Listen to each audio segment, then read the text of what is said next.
Hey guys, BTW here, and I wish you a good evening.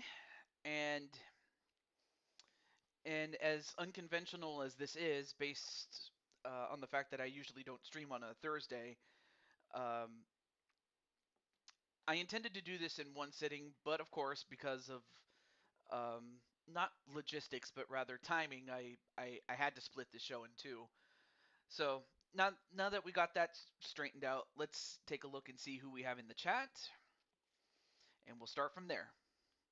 So let's see. We have the famous Goku Blue is here, and the famous Dakota. And speaking of Dakota, uh I will be collaborating with him tomorrow night at around this time. So by the time I get around to this time, I will be collaborating, and we'll go from there.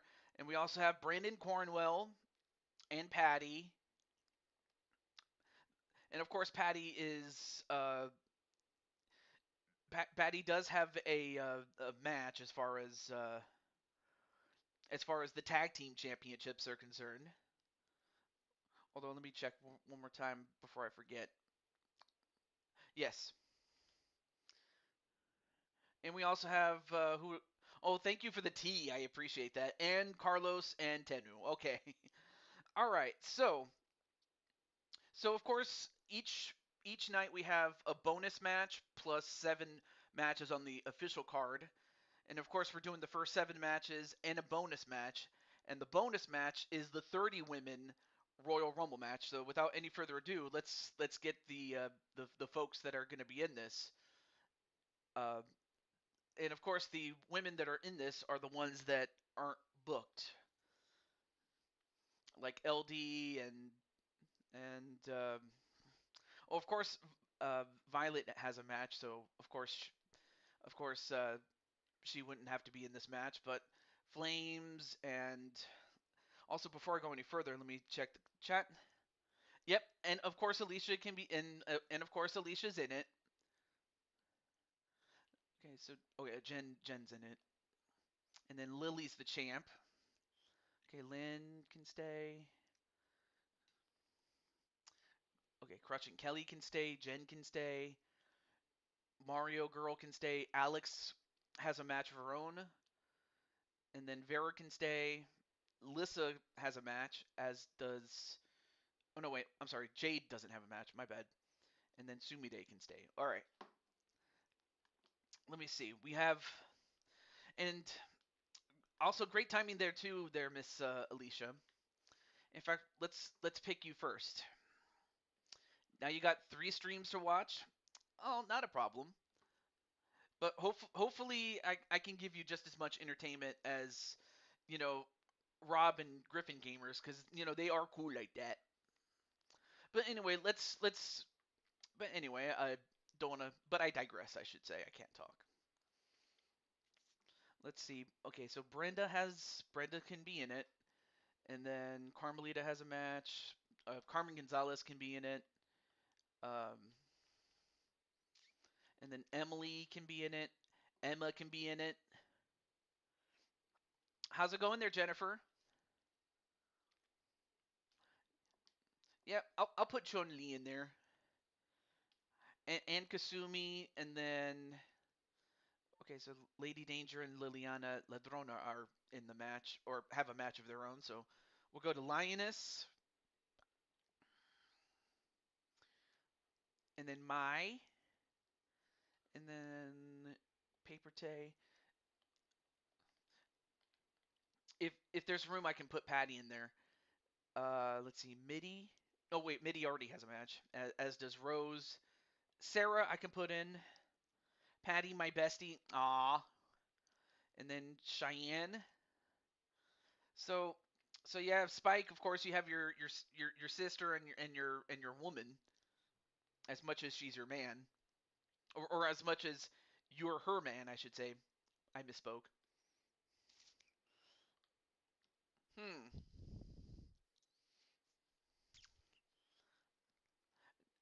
Well, basically, it's kind of my go-to to involve everyone that didn't get a proper match, but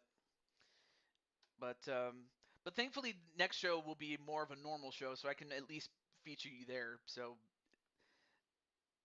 it shouldn't be much of a problem there. And then we have Tammy, and then we have, oh yeah, Tien. And you know what? Since we need some more room, or we need some more competitors, I'll put Patty in there. Thankfully, she'll have some time to recuperate. But let's see who's left that doesn't already have a match. I think that's all the women. So let's see. I'm open to suggestions when it comes to like the WWE girls. Hmm. Oh, that's of course I still have to get Jennifer at some point. Hmm. Yeah, I'll have to. You know what I could do is after this show, like after both night 1 and night 2, I'll look over my roster and see if there's an empty spot that I can give up or release somebody to bring in Jennifer or the Grand Empress, as I will call her from here on in. But let's see. I guess if I was going to put in somebody, I guess I would put in. Hmm. Oh yeah, the real life Royal Rumble women's winner, or the women's Royal Rumble winner. I can't talk. Oh, Asuka. Okay, thank you for uh, volunteering somebody.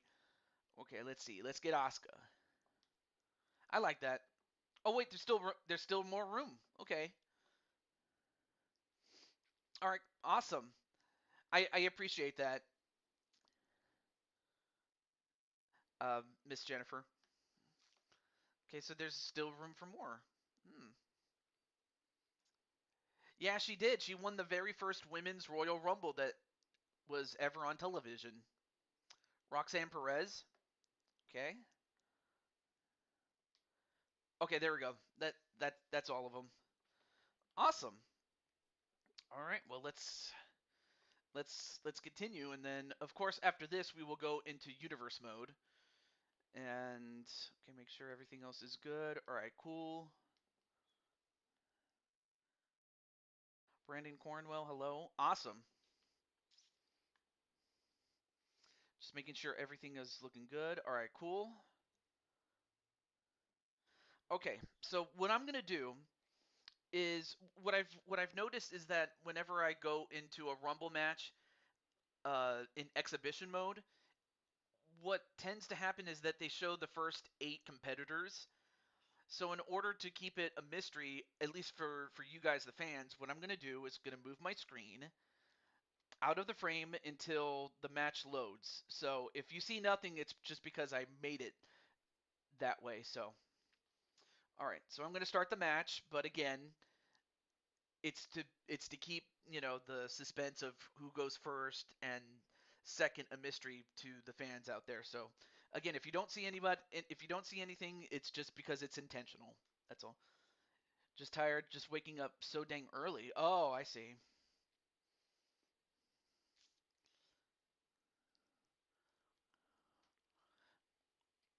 Oh yeah, I remember one time Zelina Vega dressed up as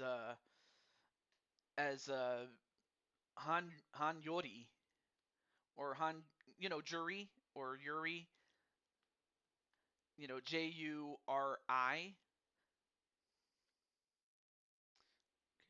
Let me just make sure. Okay, good. I want to make sure it fills the whole screen. Okay, cool. Oh, right. Let me up the volume a little bit.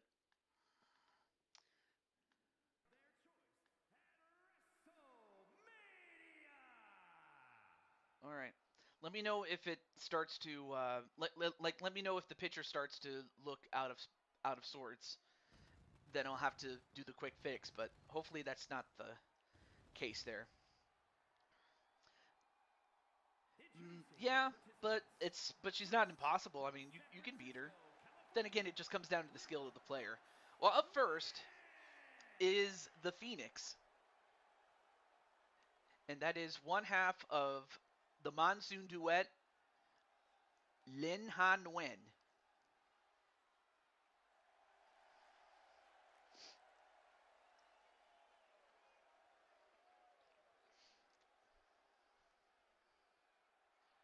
All right. I had something in my mouth. Ugh. But anyway. Oh yeah, maybe I forgot to share this with certain people, but on the other hand, I get that, for some, some people may be away, but I've already hydrated, so I'm just trying to uh, get back into the flow of it, Jennifer. But I appreciate it. Well, up next we have a former Blue Toad Wrestling World Champion in Emily Elvis, and of course she is with Liliana Ladrona in the team known as Black Magic. And even though that team is under the Crimson Lotus Camaras banner,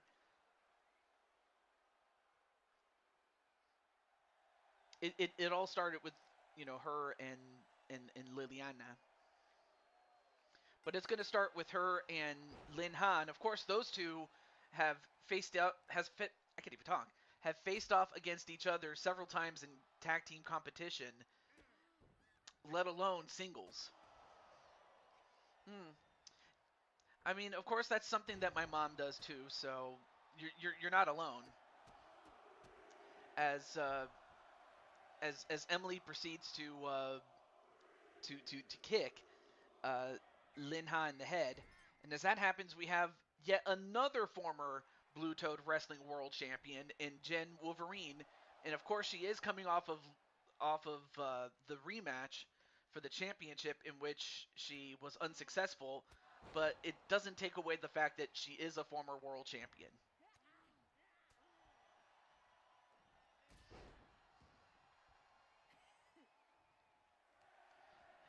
And of course you would and of course you would be forgiven for thinking that, Jen and Emily would be tag team partners given the same getup more or less, but they're not.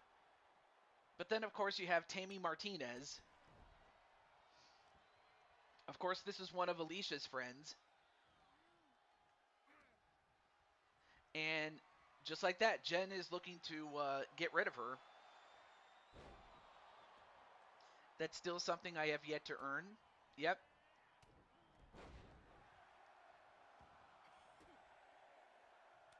Oh, and then a and then a witch slap onto Jen Wolverine, and then a series of kicks. And then up next is Asuka, who, as mentioned before, is the first ever real life WWE Women's Royal Rumble winner.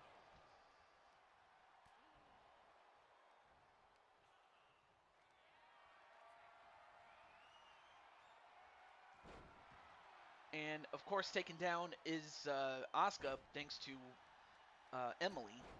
But then Emily gets ripcord clothesline for her trouble. And then, oh, nice back suplex into a slam. And number 6 is Roxanne Perez. All right, well, 2 WWE girls in a row. I'll be interested to see how they do. Roxanne and Asuka. Oh, but now they end up fighting each other.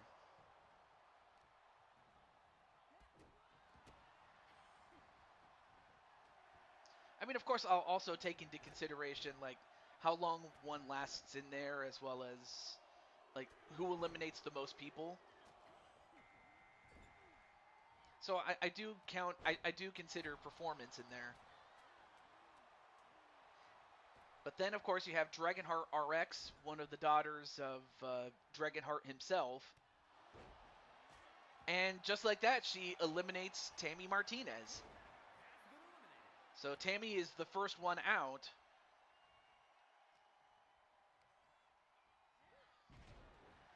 USA up against Canada in women's hockey.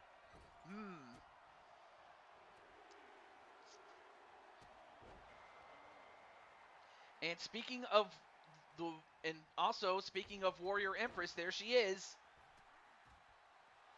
And as that happens, Jen Wolverine takes out Lin Han Wen, but then goes right after Warrior Empress.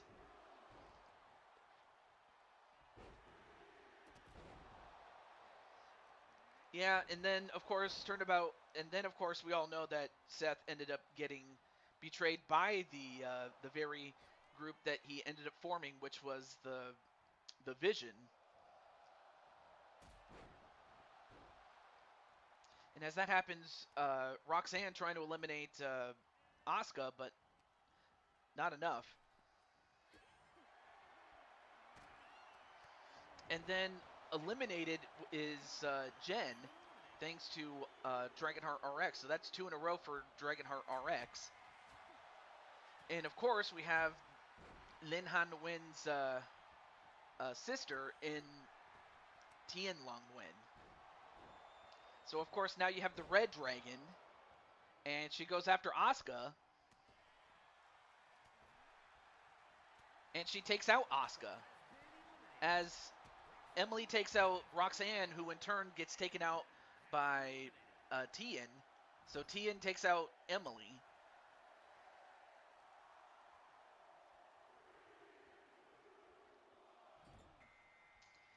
And up next is Sarah Richards.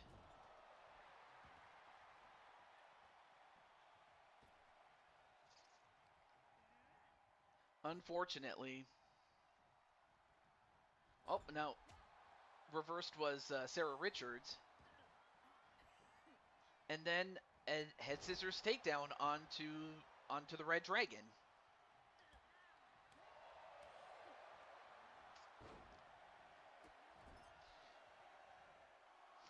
Now, for those wondering, Night 2 will be on Sunday night. And, well, out goes Warrior Empress. I'm afraid she might have spoken too soon, but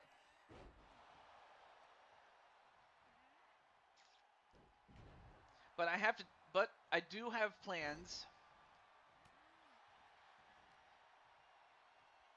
I do have plans as far as the next next show, or that is the next show after Royal Retribution, but I will say that she did pretty well in there. And up next is Mai. So you have one half of the Asian Alliance. I mean, well, that's the name of the team there. But now you have the 2 Dragon Hearts in RX and Kasumi. And, well, out goes Kasumi. Well, I will say that you're not alone. I know for a fact that Azrael's not a big fan of it, as Sarah Richards ends up eliminating both Dragon Hearts. And now it's going to help another dragon take out Mai. And then, of course, you have Vera.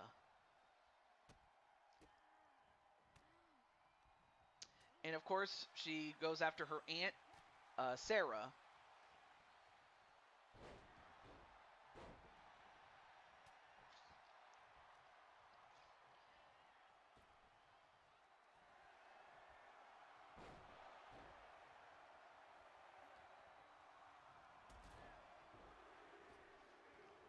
Oh, nice flatliner. And, of course, as we were talking about Mai, here is her tag team partner, Chun-Li. So we'll see how they do as a team. Yeah, we could do that. We could do that, as well as, what is it?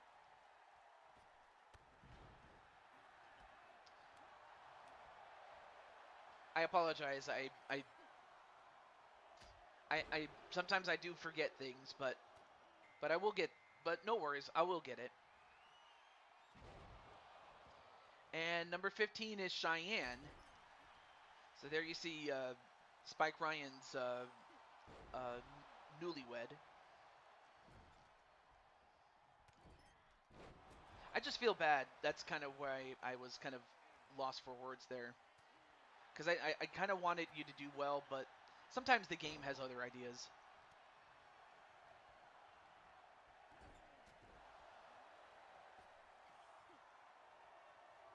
And as that happens, a neckbreaker sends Sarah outside the ring, and out goes Sarah.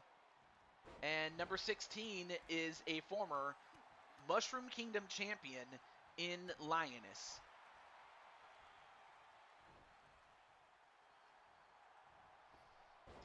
And then, of course, Mai just gets tossed around by the Red Dragon. But then, of course, you have the Queen of the Jungle.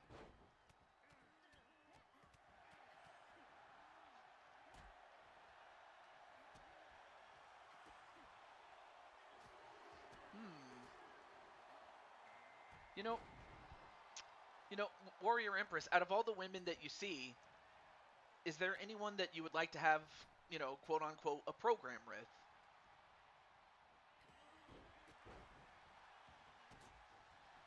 Because I have a couple of other programs. Of course, I am still running the King and Queen of the Ring tournament still. Speaking of which, let me get that tournament bracket. A lot of stuff to juggle, I will say.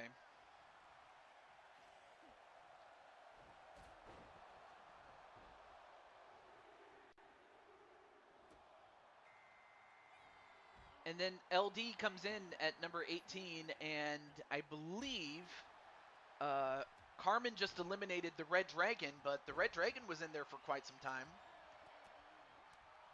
And now Cheyenne going right after Carmen excuse me.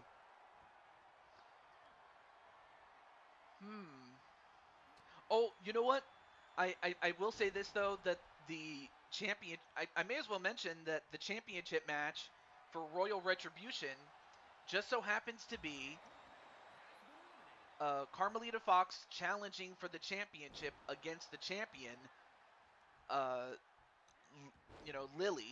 Liliana Lancaster, who, of course, as you know, is one of the Dragon twins, or one of the Flower twins, rather. Excuse me. Of course, you have her twin sister Rose, but it's Lily that's the champ. So who knows? We could see your friend Carmelita become the champ. And out goes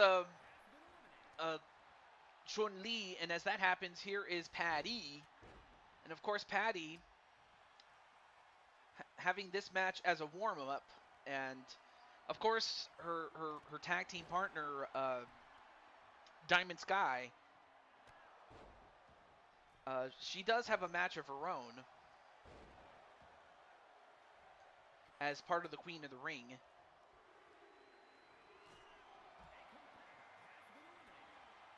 As well as the fact that in the bonus match of night number 2, it's going to be Patty and Diamond Sky teaming up with each other for the tag team championships. And as that happens, here is... now, of course, there you see the young lady with red hair in a ponytail. That is AJ's woman, or his wife, Sumire. Oh, and of course, Vera just got clobbered from behind by Patty. But it is every woman for herself. And of course, Vera, with the strength just to be able to pick up Carmen Gonzalez and then just toss her like that. But then, of course, you have Jade Young coming in.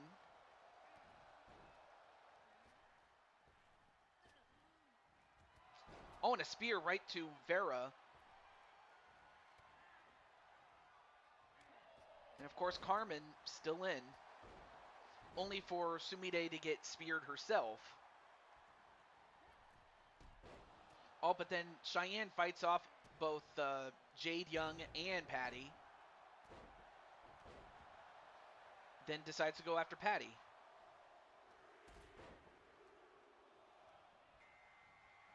And here's another one of here's one of AJ's good friends, and that's Amy Rose. And then Cheyenne gets eliminated by LD as LD throws Cheyenne over the top rope, as does Vera, eliminating Sumire.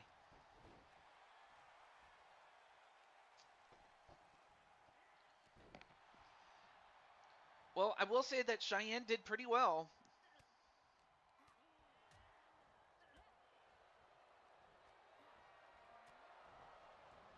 And now Patty just using her power.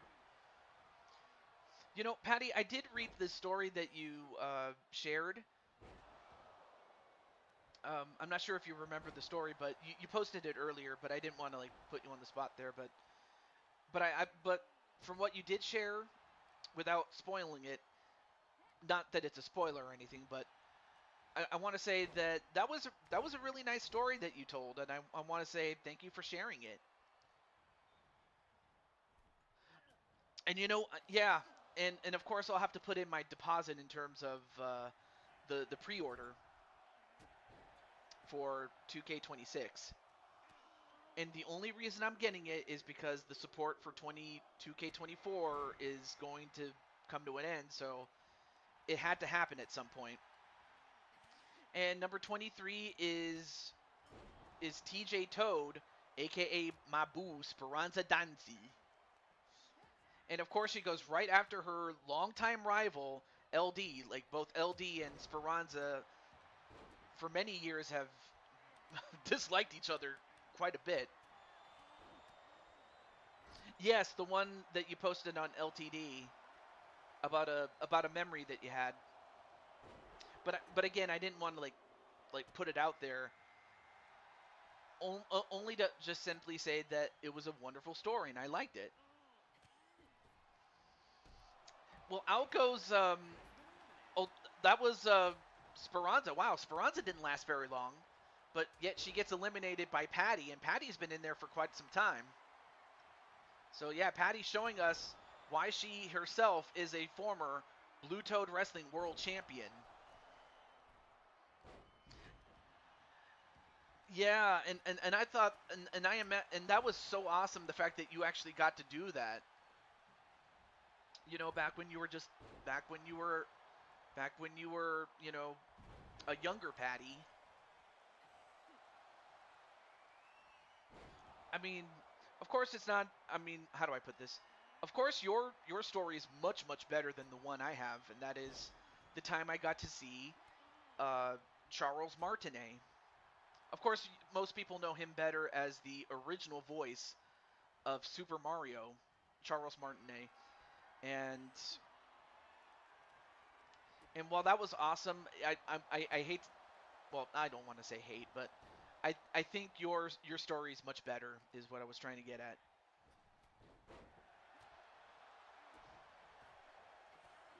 You know, the fact that you got to meet one of your heroes at the time. And as that happens, here is Crushing Kelly.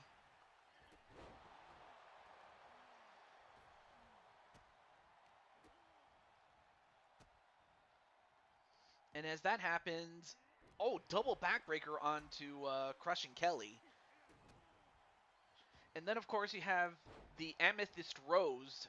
That would be the team of Amy Rose and Amethyst Flames. They're fighting each other, but again, it is every woman for herself. Oh, spin kick right to Amy Rose, but then goes after her tag team partner.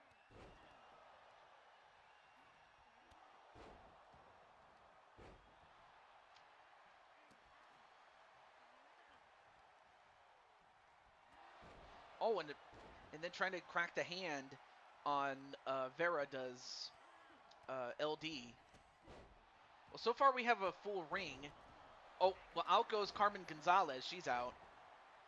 Carmen Gonzalez eliminated by Patty.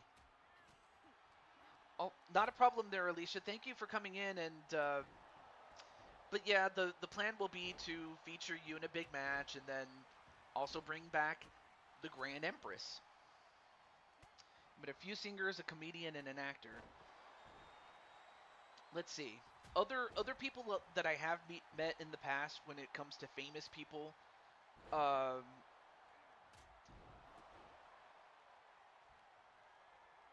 Steve Cardenas.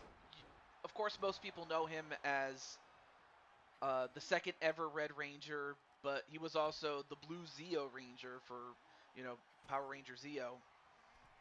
Well, out goes Kelly as Kelly tried to eliminate LD, but LD dipped the shoulder and took her out. Not a problem, Alicia, not a problem, Alicia. Thank you for coming in. And yeah, Rocky. Yeah, I saw him, and then of course we had the original voice of Brock from Pokemon as Jade, as Jade eliminates LD, and in comes Brenda. So right now, the people that have been in there the longest are Patty and Vera. Oh, nice takedown onto Patty.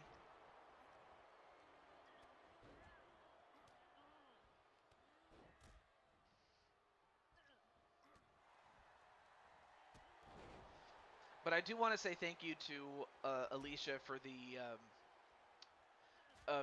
for doing the stream of Wheel of Fortune, and I think it was Battle for the Grid. Like, you didn't have to do that, but I appreciate it, and I still do appreciate it watching the replay. And number 27 is Mario Girl,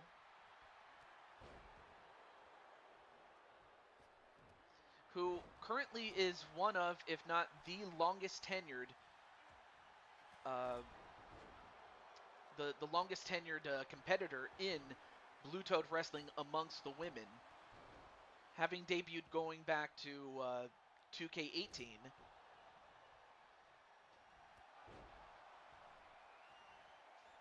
And another spear to Vera by Patty. I mean, of course, Patty is teaching Vera the ropes, and as that happens, she throws her over the ropes, does Patty, as Vera gets eliminated by Patty. And up next, the woman in the red dress, that is Paper Tay, as wow! And of course, Mario Girl pulls down the rope and takes out Patty, who goes sailing. But Patty did pretty well for the time she was in there. And, whoa, look at the strength of Brenda as she picks up and throws out Paper Tay. I was not expecting that. Wow, that's a huge upset. Well, figuratively and more figuratively than literally. And, well, out goes Brenda, but she got eliminated by Amy, though.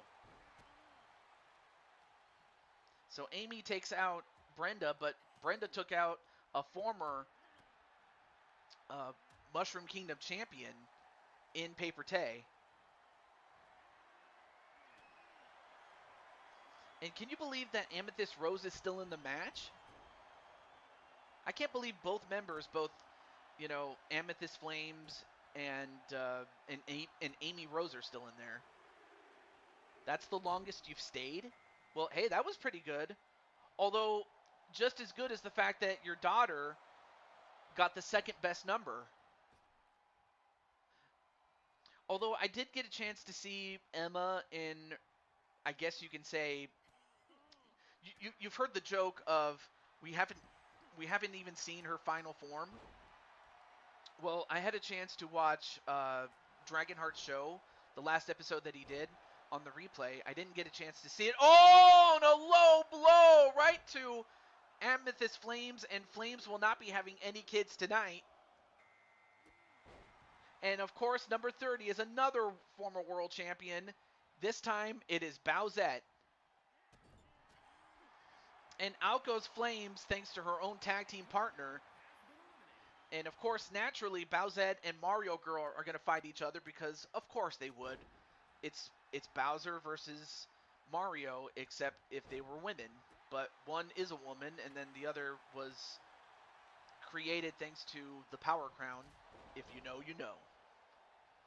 Well, now we're down to our final 5. We're down to Bowsette, Jade Young, Mario Girl Melissa, Emma, and Amy Rose. And Amy Rose thrown over, but nope, she stayed in. But I imagine if Patty had it, I imagine if Patty could say anything, I'm going to bet that she's going to go for her daughter to win. Although Emma's managed to stay in. And of course, Mario Girl going to use the power that she has been working on. But unfortunately, just too much power on the part of Bowsette. And Bowsette with a snap suplex on Mario Girl. And a Hurricane Rana. That's something that Bowser never could do. Oh, but then goes after Emma, but Emma fights off Bowsette for the moment.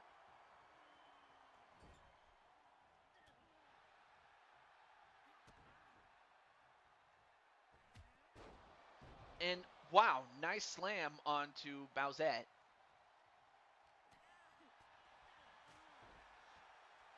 And a super kick to eliminate Bowsette. I mean, Bowsette had the best number of all, and yet she got eliminated by her perennial rival, Mario Girl.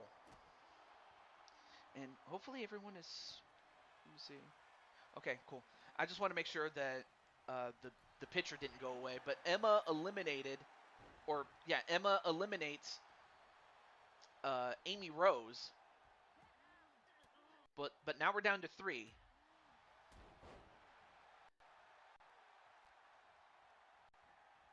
Not a problem, Joshua. And as that happens, wow, what a slam there by Emma.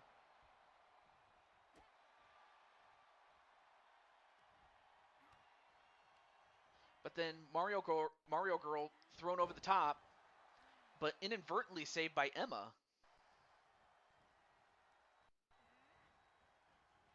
Oh, thank you so much there, Carlos. I appreciate that, man. Ooh, big punch right there. Now, I should also mention that aside from this, there are no other bonus matches, but that's mainly due to time constraints. I can't even talk. Time constraints. I'm going too fast. But no, due to time constraints, I won't be able to do any additional bonus matches. But even still,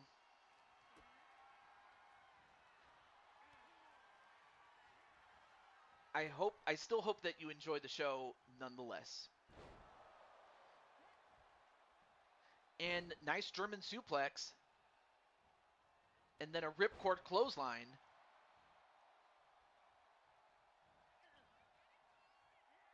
And a flatliner. But then Emma throws Mario Girl Melissa. Now, while Melissa has never won the Blue Toad Wrestling World Championship here in Blue Toad Wrestling, she has been a world champion in Cyberspace Federation. So of course Mario Girl has been a champion there. And as that happens, Mario Girl eliminated by Emma. Only for Emma to get eliminated herself by Jade Young.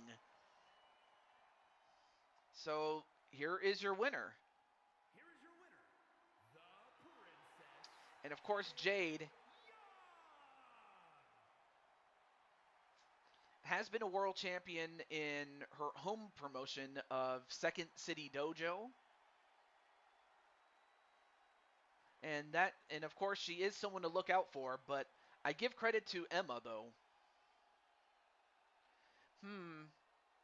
I'm kind of leaning towards the Monday Night Wars or the Attitude Era edition.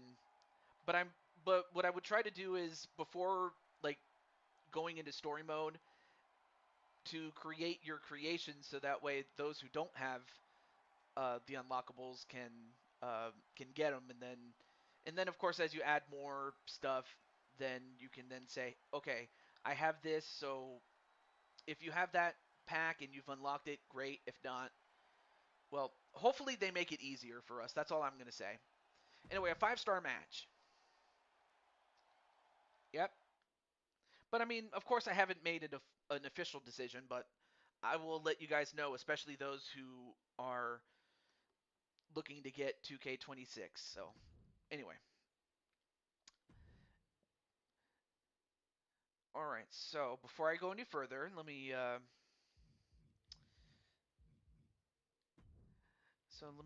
go back. Let me go and edit the matches so that way when we go in, it'll be ready. Let's see. Okay, so we have the Intercontinental Championship match. So let's put that on the line. Can't talk.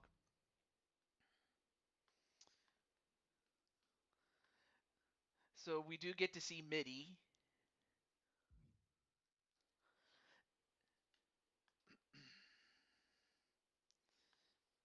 Okay. Then this is for the Mushroom Kingdom Championship, the men's championship.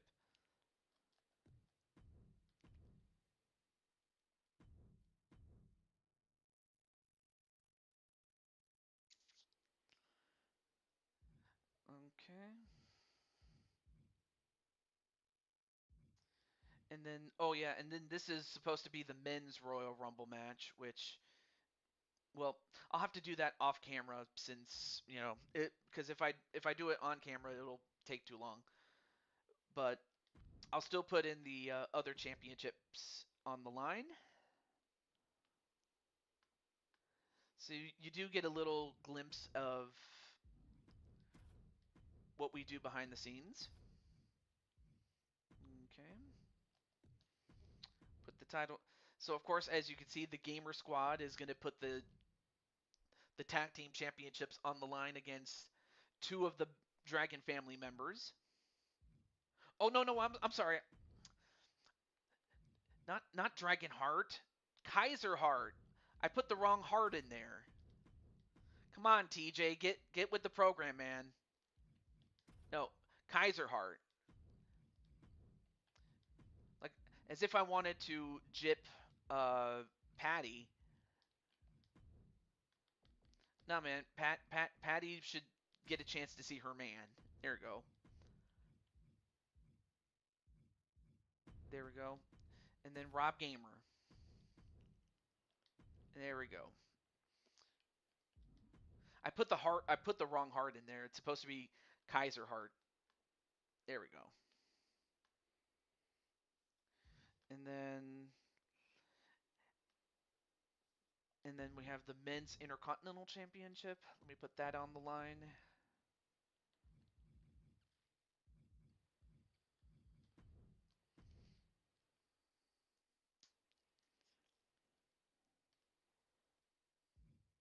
And then the women's Mushroom Kingdom Championship.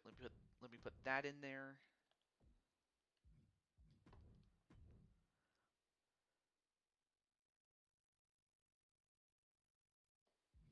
And then of course the women's World Championship. Let me get that in there. Or Baby Blue as we call it. And of course, Big Blue.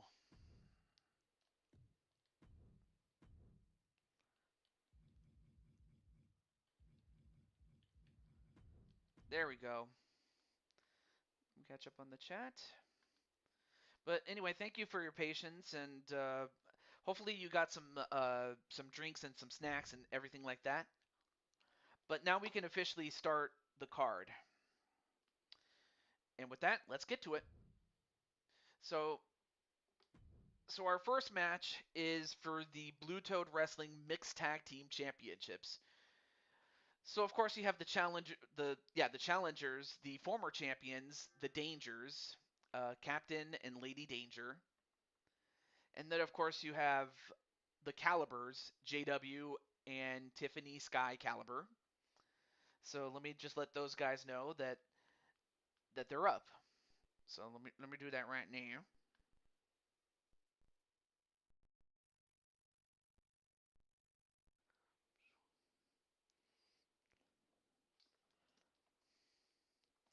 Okay.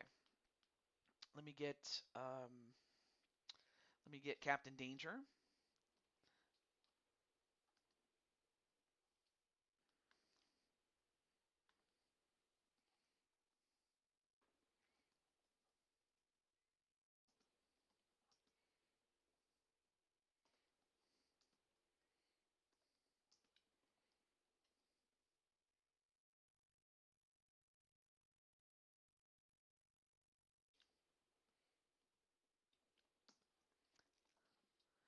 All right.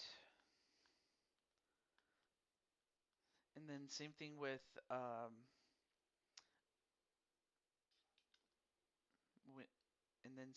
Tiffany.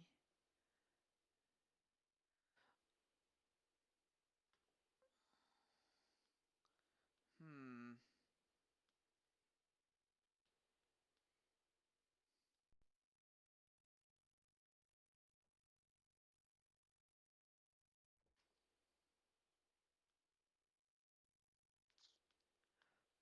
Hopefully I can find the right one.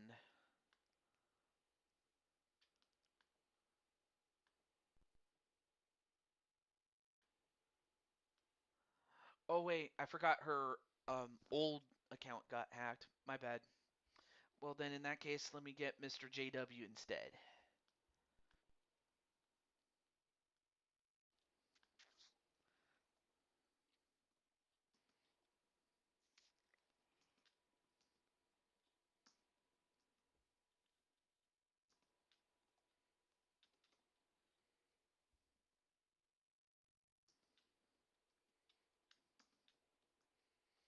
All right. I'll start the match.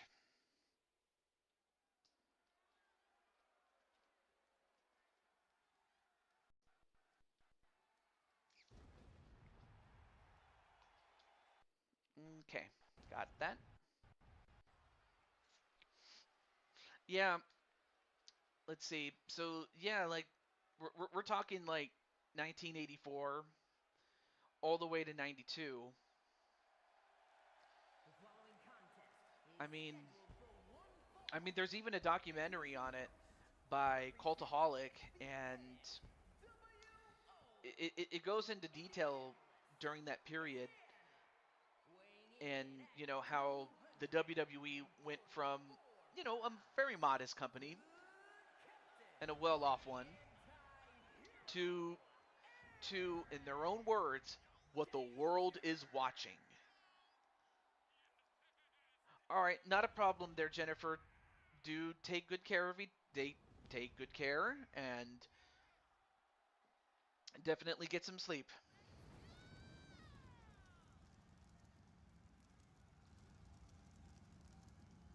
And there you see Captain Danger, one of the more decorated champions in Blue Toad wrestling history. A former world champion, intercontinental champion, the tournament of survival champion, or winner, I should say. I mean, there aren't too many things that Captain Danger hadn't done, except maybe win the Superstar Rumble. But aside from that, he's won just about everything you can think of, and tag team champion too, and Four Kings champion as well. So it looks like everyone's saying goodnight to Jennifer. Aw.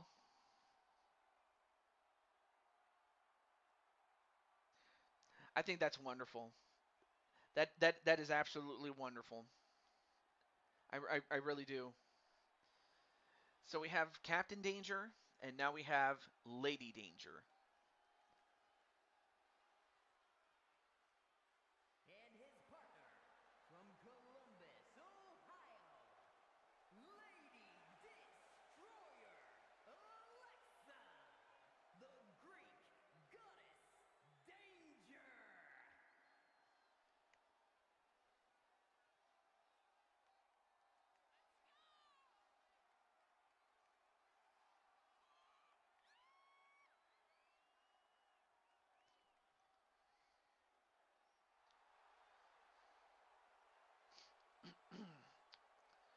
And of course, Lady Danger is also a very accomplished competitor.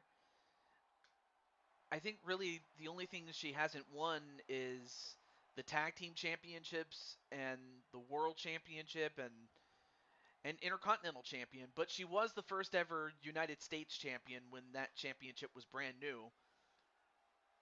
So it was her presence that established it into the prize that it was, and still is to a degree. Yeah, it was mainly because WCW, though it wasn't at its strongest at that time, it kind of provided an alternative to what WWE was doing.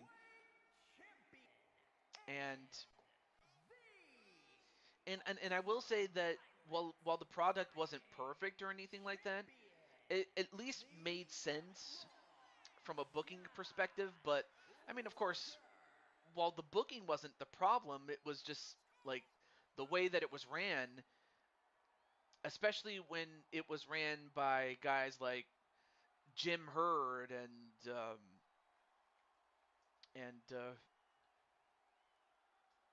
and Cowboy Bill Watts, like when those guys were uh, in control of the company.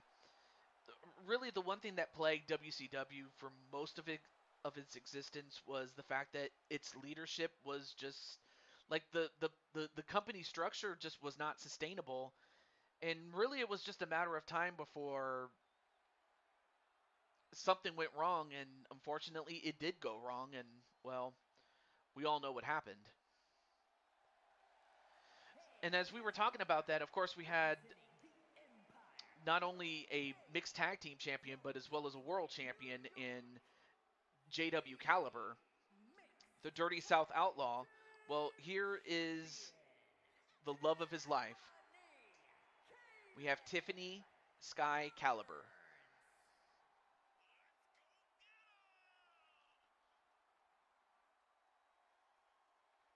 Yep, it's Tiffy time.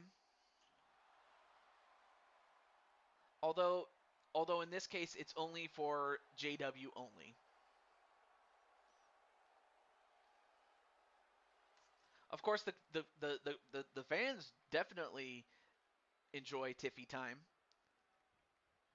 but at this time we're going to start with the two men. And match underway. Here we go. And if I'm not mistaken, I think these two have. This is the first time that they're fighting each other in in a head-to-head capacity. It may not be one-on-one, but that's about as close to one-on-one as you're going to get. It's time to smack around a crayon box. Some people, you're not the first one to say that he's a crayon box because some people have called him a crayon box. Even going all the way back to, I want to say, 2K19.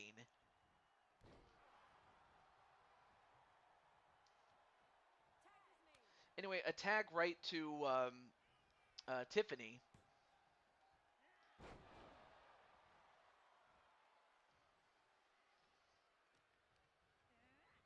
And then now and then off the ropes, leapfrog, and a backbreaker, a tilt-a-whirl backbreaker, and a front flip, but only to get the knees.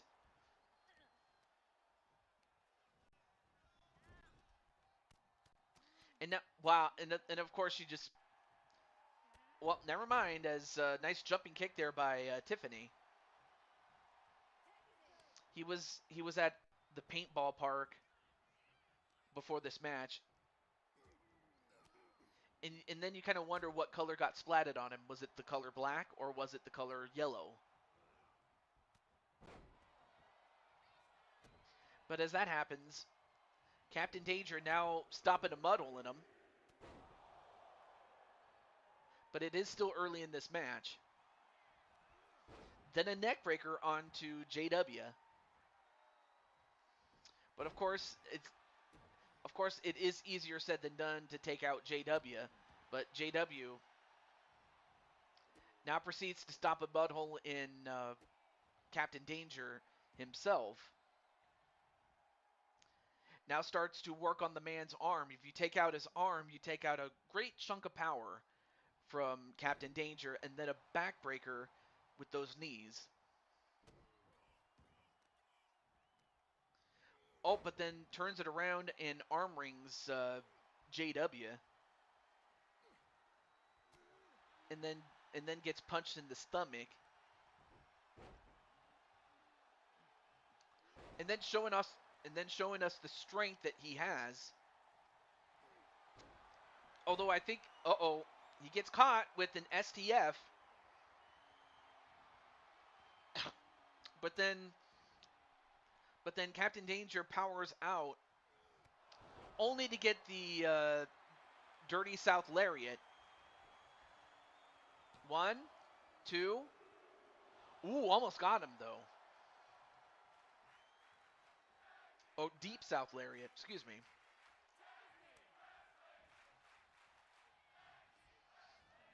Only to tag out to Tiffany. And then Tiffany with a neck breaker onto Lady Danger.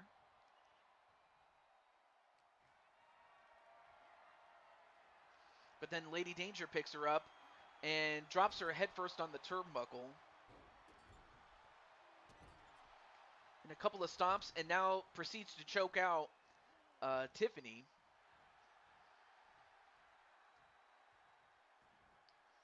And then Tiffany trying to get right back up, only to get slammed right into the canvas face first.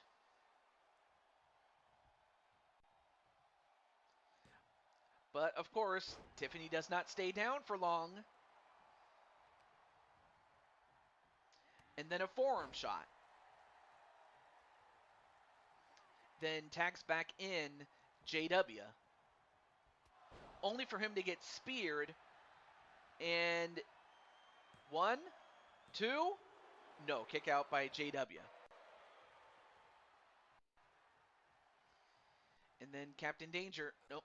For a moment I thought he was going to go to the top rope, but that slight hesitation may have cost him. And now a series of kicks to the head of Captain Danger. Then sends him into his own turnbuckle. And now tries to disarm Captain Danger. Well, literally, that is.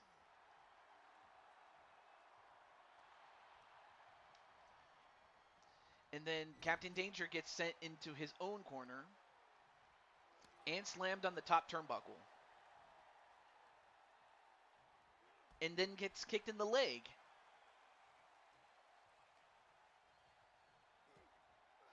It should go without saying that that JW is more than just a brawler. He can wrestle, and he's proven it right now.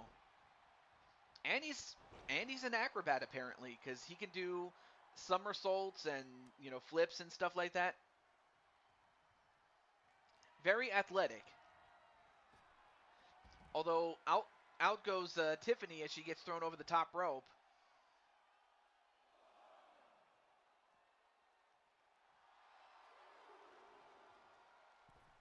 But as that happens, well, Lady Danger made a mistake. She took her eye off of Tiffany, and Tiffany delivered the sky high and almost got a 3 right there. Very versatile is the South Texas Stallion. He doesn't just throw hands. He can use kicks. He can use aerial moves. He can use some wrestling.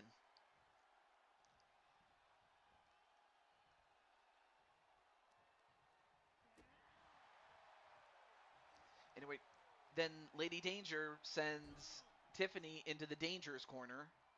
The Danger Zones, literally speaking.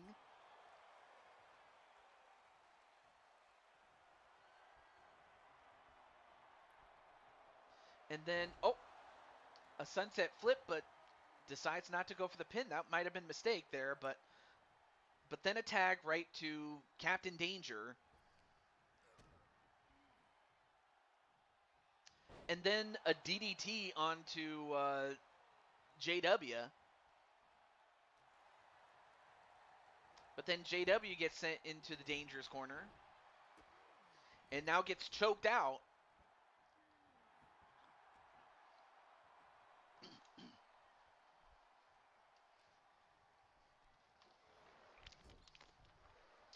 Anyway, back to the match. Oh, now going for the STF. He's got it, but can he hold it? He does, and Lady Danger, I'm not sure if she had a blonde moment or something, but she forgot to break up the submission attempt. And by forgetting, the winners and still the mixed tag team champions, Tiffany and JW Caliber. And apparently they go by the name Southern Comfort. Because of course JW is the Southern and Tiffany's the Comfort. It really does not require much of an explanation on that. But a 3-star match, and the champions retain.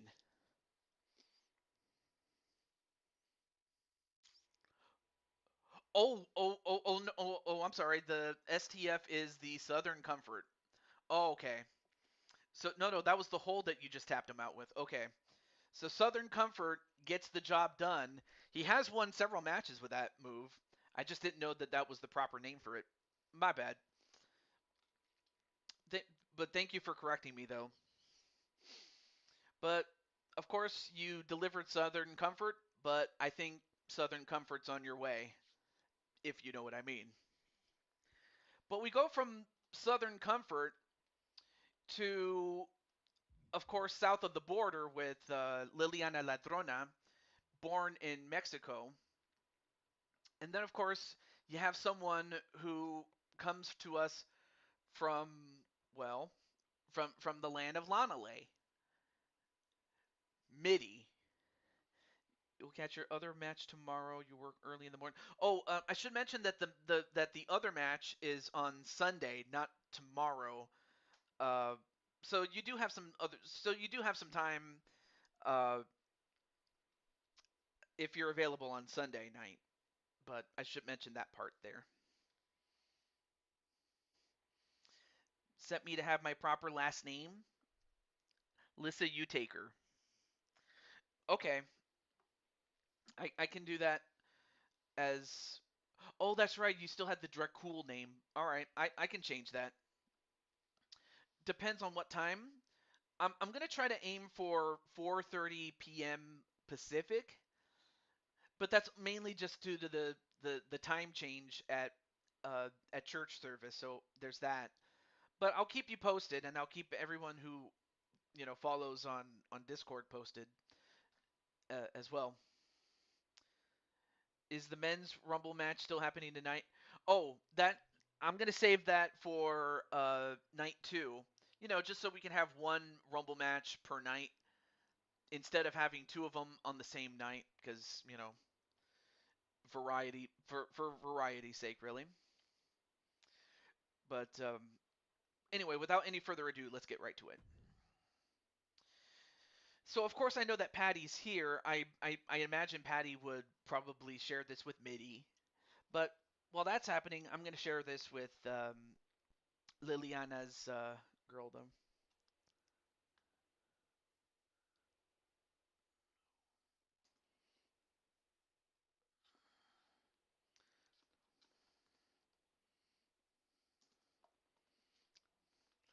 All right, let me get Mr. Arkham 500, since this is his girl, or his client rather.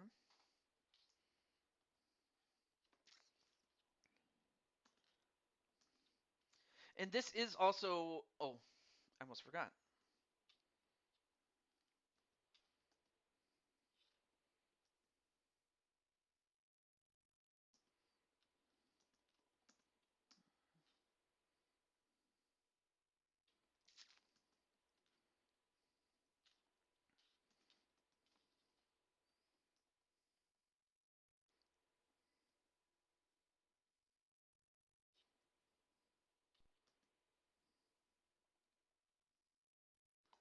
All right, let me catch up on the chat.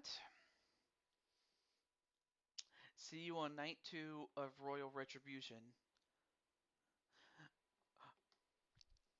Yep.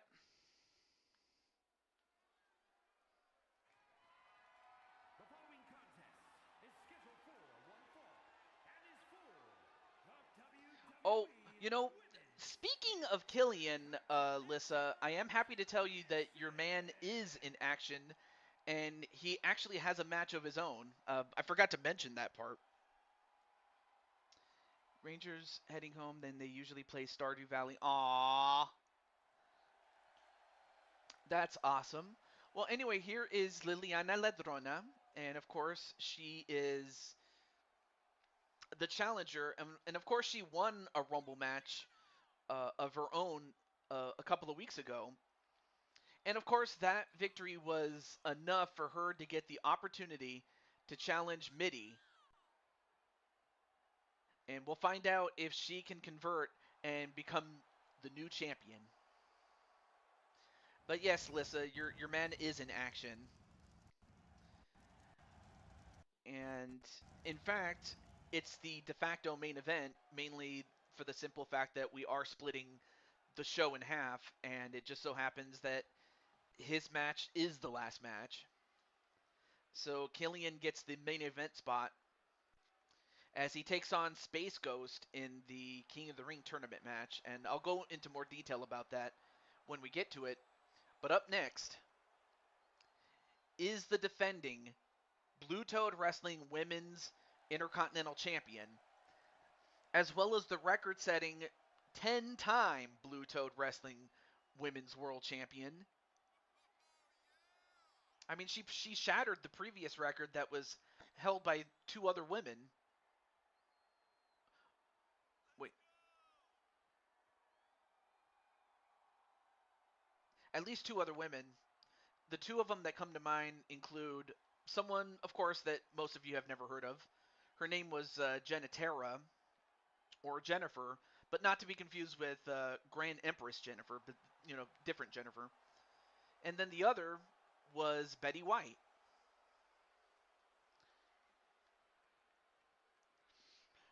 You're looking between here and AJ stream. Atticus and Mitty are on comms with him right now. Oh, that's right. Yes, of course, AJ's streaming. I probably would be going back and forth between this and a couple of other people's streams myself if I wasn't streaming, but I just so happen to be streaming myself. But no, totally understandable, Lissa. And as that happens, there you see Liliana Ladrona.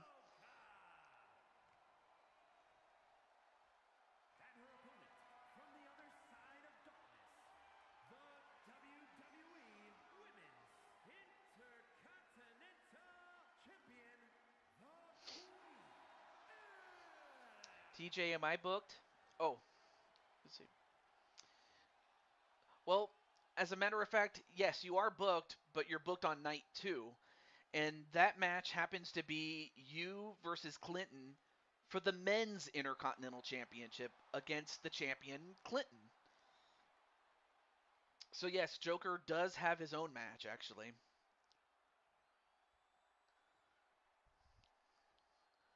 But yes, you get to fight for Clinton's Intercontinental Championship. And as that happens, the women's Intercontinental Championship is right now. And this is under I can't even talk. Normal match rules. So that means that Liliana has to beat Mitty. Mitty doesn't have to beat Liliana, though. But of course, Mitty being the fighting champion that she is, will do just that. And I can't quite see what Liliana's trying to do, but whatever it was, it looked like she was trying to snap her neck. Or at least wrench it a little bit. And a spin kick, especially with those heels. I mean, of course, the cowgirl boots certainly don't hurt any less, but of course, with the heels, you have that sharp end. And then going for the leg drop might have taken a little bit too much time to go into it. And then a drop kick with those heels.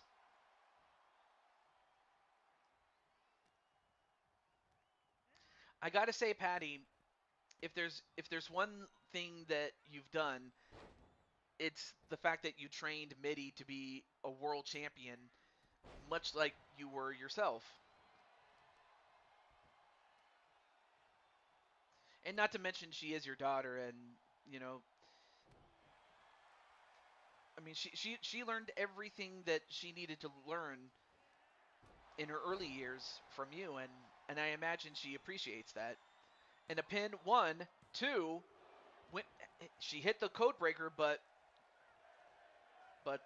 Liliana was able to power out, but I highly doubt she'd be able to get hit with another one and kick out again.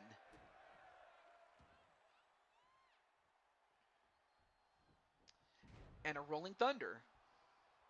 Someday I'll get that belt back. And another Rolling Thunder. I mean, then again, Mitty is rolling. And then a double axe handle, and that connects.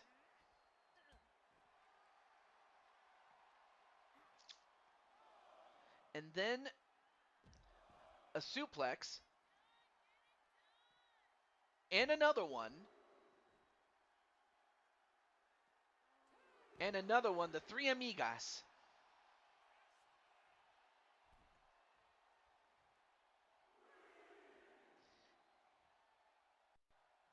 Oh yeah, let me make sure the... Okay, not that loud. Just... I want to make sure you guys can hear it, but not so loud that you couldn't hear me. Okay, let me turn it down a little bit. There we go.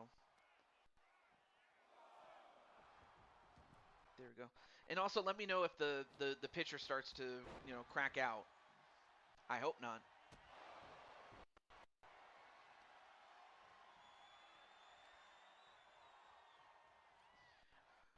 All right, now pulls Mitty away from the ropes. Now goes for the pin. 1, 2. No, kick out by Mitty.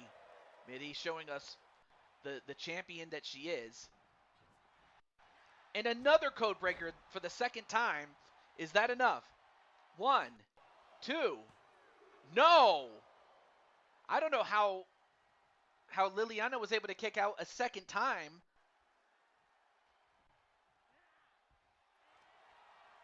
But now Mitty gonna go for a guillotine and manages to choke out and get Liliana to tap out. I guess she couldn't knock her out, so I guess she wanted to tap her out, and she does that. And the winner is still the Blue Toad Wrestling Women's Intercontinental Champion, Mitty. So congratulations to Mitty, and that was a 3-star match. But Mitty has successfully defended the Intercontinental Championship. And I gotta say, she's definitely bringing prestige to it, given she is a former world champion herself. But we go from the Intercontinental title to the Mushroom Kingdom Championship, and this time it's the men, as Clinton is a double champion. He's the Mushroom Kingdom champion and the Intercontinental champion, but first, he is defending the Mushroom Kingdom title against 2 former champions and perhaps one of the greatest of all time in Mario. So with that said, let me... So I've already let... I imagine Clinton is probably working, but I'll let him know, and I'll let Azriel know, and then I'll let maybe one person who's a big fan of Mario know that Mario's up next. So let me get him.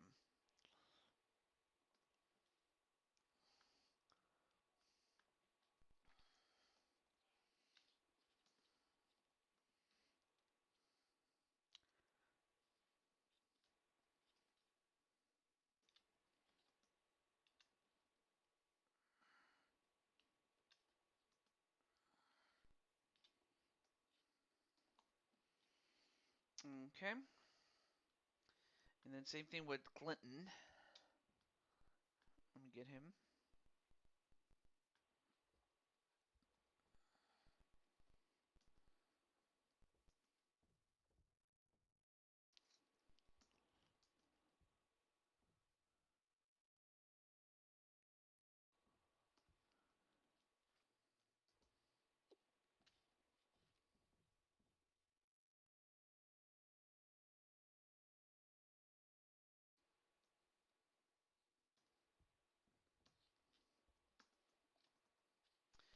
Okay, and then last but certainly not least, let me check.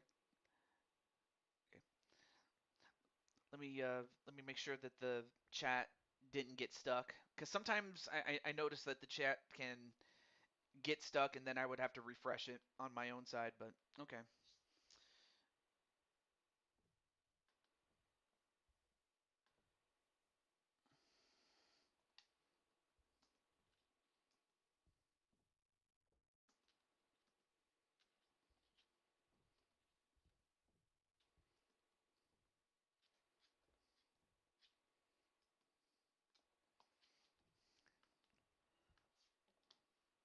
All right, let's go.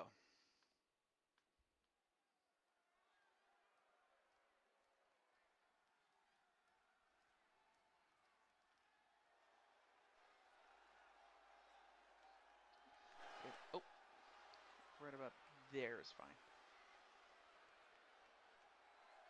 The following contest is a fatal four-way Okay, there we go. match, and is for the I was men's adjusting my volumes here. undisputed I don't think it got stuck. All right, thank goodness. Introducing the Thank challenger, goodness. representing the Hurt Business And up from first, Baton Rouge, Louisiana. how's Weighing it in going at there, Dakota? And by the 228 way, your pounds, boy Mario, the or your bro Savage, Mario, is going to be in Lewis this match. Well, first let's introduce his opponents. First up is a former Mushroom Kingdom champion himself. I give you Lord Louis Levanquer. So yeah, this guy's a lord, much in the same way that Lord Shadow is a lord himself, as lord as in nobility, not as in a deity. And of course, this man represents the house, as he looks to become a 3-time Mushroom Kingdom champion. But yeah, I wanted to share the fact that, you know, Dakota's friend Mario's in this.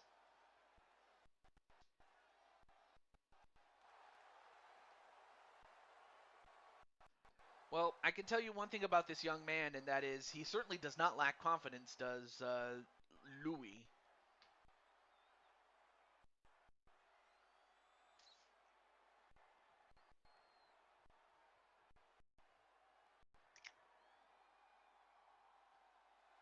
and introducing the challenger, representing the corporation And from next up Omaha, is Nebraska. Weighing in at another former 265 champion, pounds, Azrael and Black. that man is Azrael Black.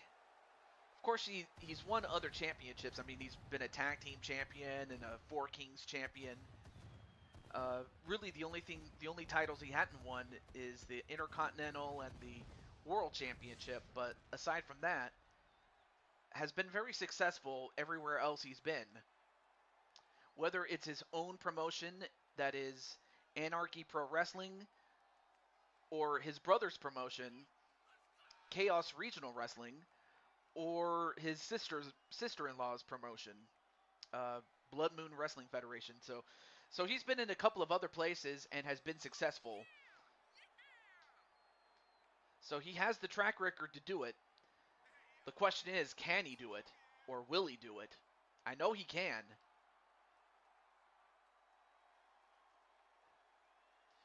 But as much as you have a member of the house, this is the leader of Anarchy and Chaos Incorporated, or Enterprise, excuse me.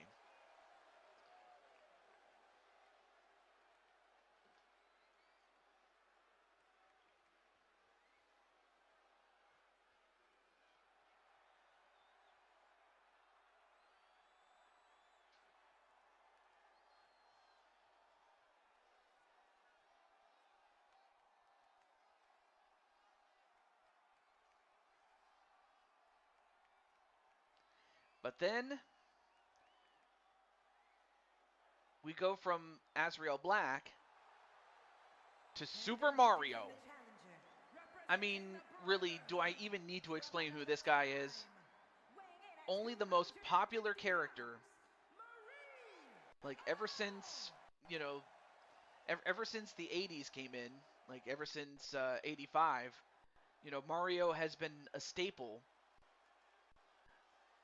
of pop culture ever since then. I mean, when he first came out, I mean, like he was popular. Like he and his brother were so popular. They were like it was like, you know, merchandise was being bought left and right. I mean, they were selling like gangbusters at the time. And of course, Mario has translated that to success in not just Blue Toad Wrestling, but anywhere else he's been through. And basically anything he has put his mind And to, introducing the he has champion, accomplished it. representing Demolition, But then of course we have the double champ Ohio. Weighing in in at Clinton 229 Flippin. pounds, the men's undisputed And of course he is champion defending the Mushroom and Kingdom the Championship, but he WWE will be defending the other title Intercontinental on night 2. Champion, So to Clinton say that Clinton Flippin. is going to be busy is going to be is a great understatement to say the least.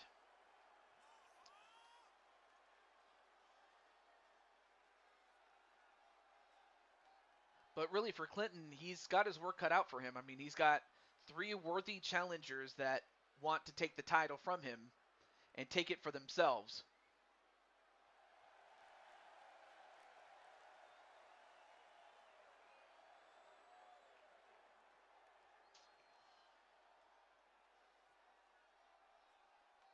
And I think the only championship that Clinton hadn't won, if I'm not mistaken, is the tag team championship, because he's won just about every other title aside from that. But for now, the Mushroom Kingdom Championship is on the line here at Royal Retribution. There it is. Or as our good friend Angela would say, there it is. But now the cell has lowered. This is a cell match. So it's not just the 4 men, it's the 4 men inside of a large cage designed to keep all 4 men in and to keep people out.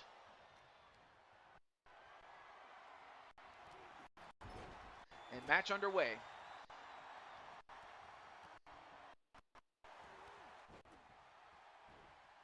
Okay, maybe I should turn it down a little bit. Hopefully that'll work.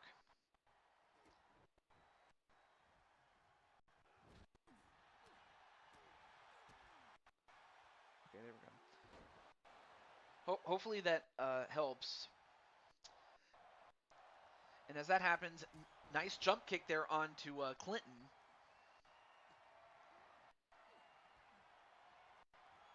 Anyway, nice reverse DDT onto Azrael, and then Clinton gets sent over the top rope by Mario, and Mario goes after him.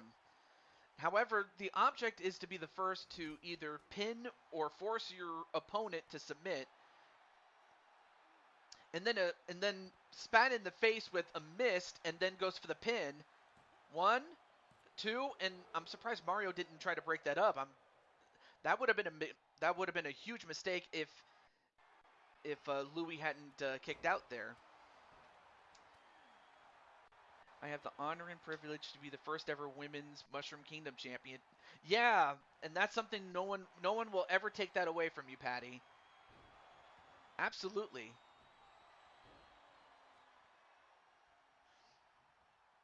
And if I'm not mistaken, I think because I'm trying to think of any other championship you hadn't won yet.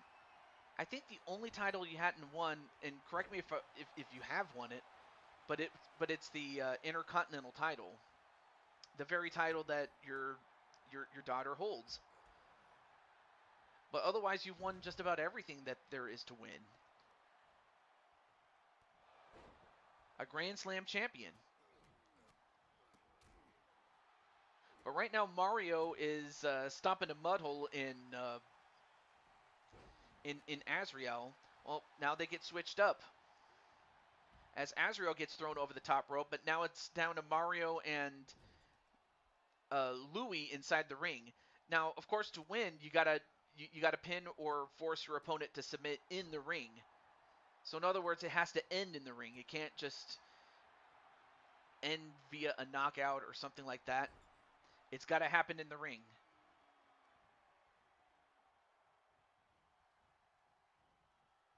And now Louis goes right after Mario. Ooh, nice somersault cutter onto Clinton. And then a pin onto Clinton, but broken up immediately by Louis. Louis, Louis. Oh, I love that song. Oh, thank you so much, Brandon. I appreciate that. I try to put on the best shows I can. Of course, given that, you know, time constraints force me to have to do a 2-night show instead of like doing it in one night. It was better than having no show at all. So but I'm happy that you do appreciate it. I do. And as that happens, a double DDT onto Clinton, and that'll take him out for the moment. And now we have Azrael and Mario in the ring. Now, of course, Mario did beat Azrael Black, and that was in a number one contender match where Mario had beaten, I'm sorry, Azrael Black was the champion, and then Mario beat him, and then in doing so, Mario earned himself an opportunity at the championship, which now is in the possession of Clinton, the man with the red hair. Anyway, I won. Okay, so that was a long time ago. So you are a 5-star champion. Basically, if you won every major championship in Blue Toad Wrestling, you're a 5-star champion. Kind of like the Grand Slam and the Triple Crown champion, except it's 5 titles, so that makes you a 5-star champion. Anyway, I just talked with Alicia, and you're back on. Well, that's good. But I also understand how, you know.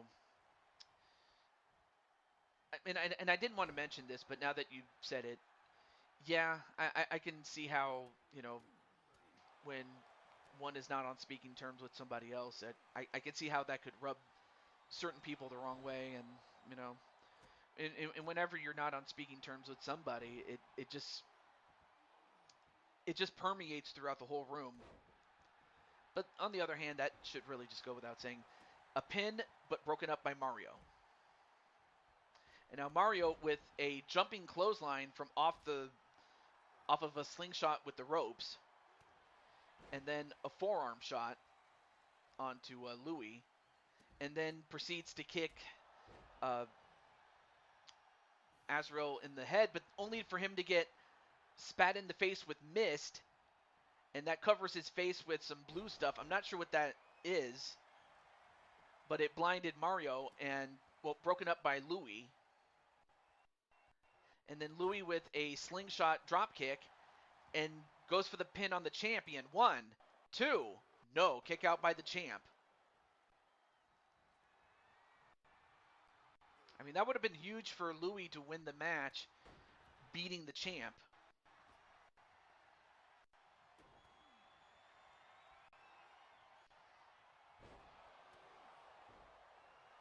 And then, oh, wait a minute, a double pin. 1, 2, no, kick out. 1, no, kick out. Or no, broken up by, oh, that would have been something if the referee had counted to 3, then we would have had to figure out, okay, well then who won the match? But thankfully the match continues. Yeah, that would have been something if you know, it ended in a double pin.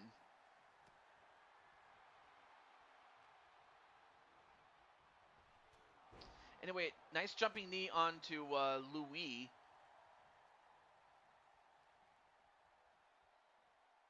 And, oh, now they're going to double team on Clinton. A double Russian leg sweep, even though neither man is a Russian.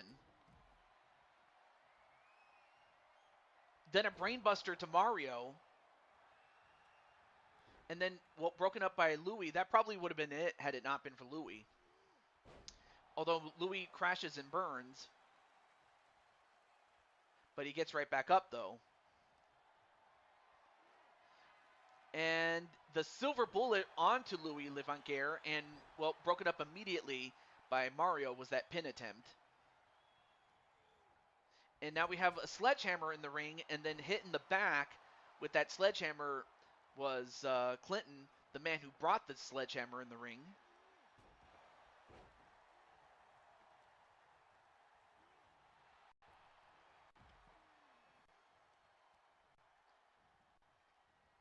And then thrown over the top rope is Mario. But then Mario gets right back in. Meanwhile, Azrael and Louis fight each other outside the ring.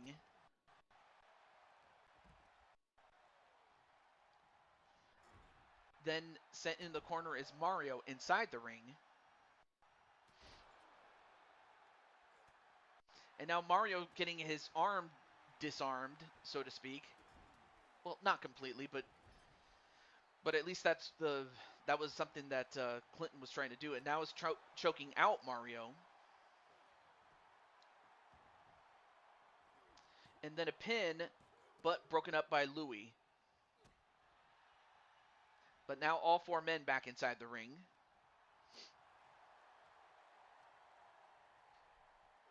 But then they switch opponents with Clinton and Azrael and Louis and Mario.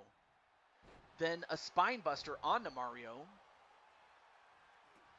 And a pin onto Azrael, but then broken up by Louis. And then Azrael gets thrown over the top rope. And then, a brainbuster to the knee, and then a pin.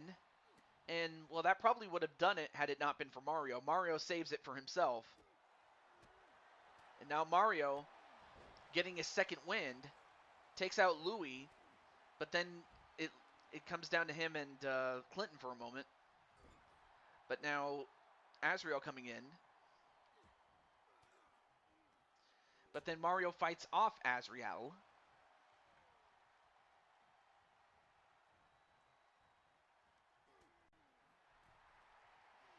And now Mario getting choked. Meanwhile, Louis just got smashed with that hammer. In fact, Azrael hits every single person with that hammer and a pin. 1, 2, and broken up barely by Clinton as the match continues. And then a backbreaker onto Louis.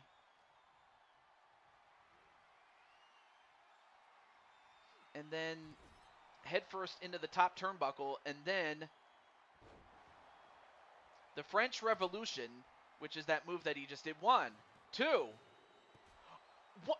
I'm not sure how Clinton kicked out of that.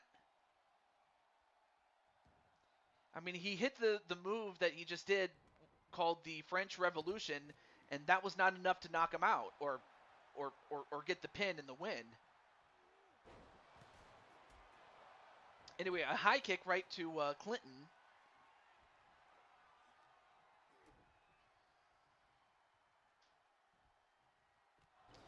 And then a brainbuster to the knee onto Louis.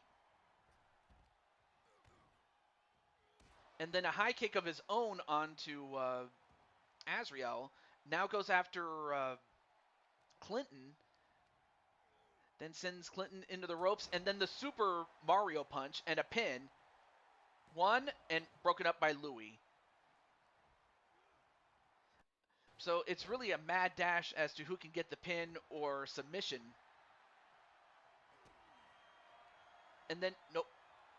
Slammed into the can was Mario.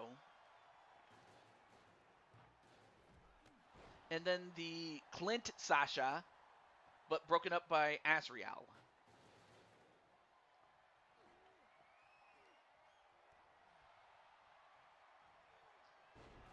And then a CKO and broken up by Mario.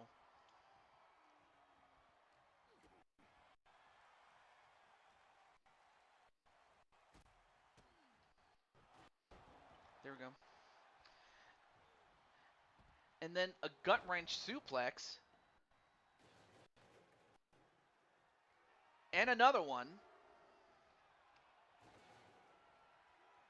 And another one.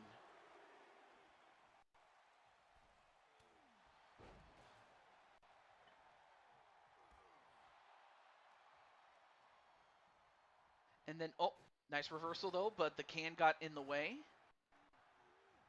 Off the ropes, and then, okay, that was a miss there by Mario.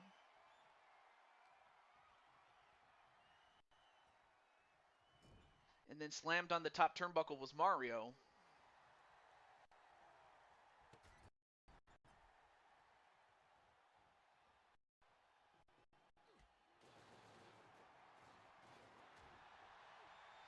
And as that happens, Louis with a power bomb.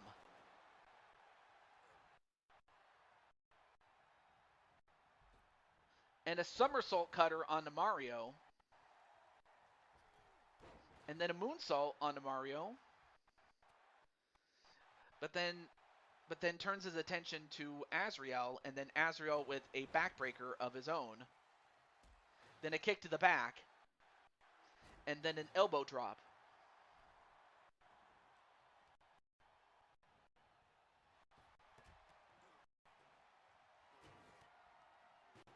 And then Mario getting slammed on into the can again.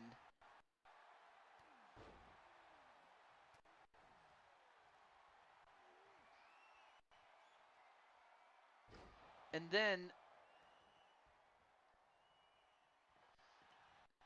the I got to come up with a name for that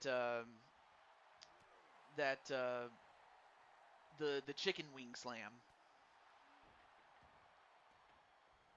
And well, look at that trash can. It's like it's embedded into the ring. And now it looks like it got stuck there. But then Clinton gets hit with that hammer, and then a pin. Nope, broken up by Mario. And then Mario sends Azrael outside the ring, and Mario goes onto the outside. Now all four men are on the outside. And who knows what's going to happen here. I mean, this match has already been a mad dash, and yet now all four men are outside. But now they're being paired off here. You have Mario and Louis, and then of course you have the champion and Azrael. Now Azrael gets sent right back inside the ring, which if anything, that's probably the safest place you'd want to be in. But then Mario gets thrown inside the ring.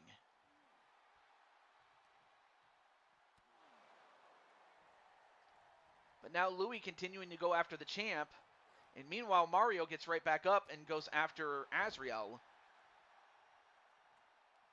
Now he has that sledgehammer himself and then smashes Azrael with it.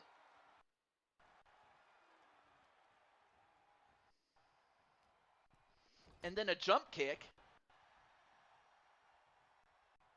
Now all four men back inside the ring. And then an Uranage into a pin. 1, 2. No! How did Mario kick out of that? And then Mario rolls out of the ring.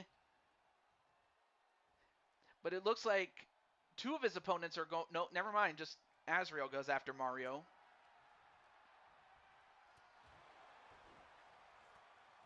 Oh, manages to pick out the garbage can. And then Mario gets slammed back first into the cage. And then a pin onto the champ. 1, 2. And Azrael was too slow to break that up, and we have a new champion. And for the third time, the winner and Mushroom Kingdom champion, Louis Levanquer, although he certainly did not get out of that unscathed. I mean, look at his face. I mean, his face is busted open, but bloody yet triumphant. He is the new champ. I mean, there were several times I thought Azrael had it. There were times I thought that Clinton had it. There were times I thought Mario had it. But it was Louis Levanquer who pinned Clinton to get the job done. Of course, now we'll have to find out who the next challenger for him is, and by him I mean Louis Levanquer. But what a match, folks. So now we go to our Queen of the Ring as well as King of the Ring for a few matches, so let's get right to it. So let me get my my tournament bracket in front of me. So we have Violet and Lissa going head to head.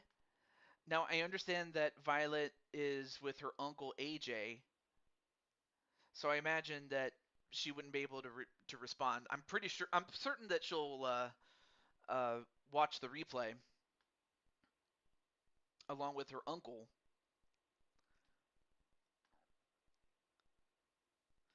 And let me make sure the chat didn't freeze again. It didn't. Okay, cool. Well, all right. Well, let's get right to it. And I imagine Lissa's probably watching this too. Yep, GG's indeed.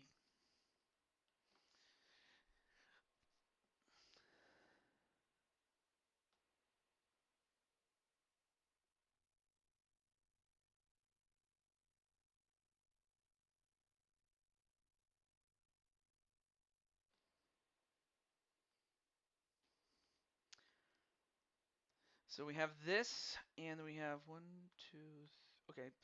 So we have 3 more matches after this one, and here we go.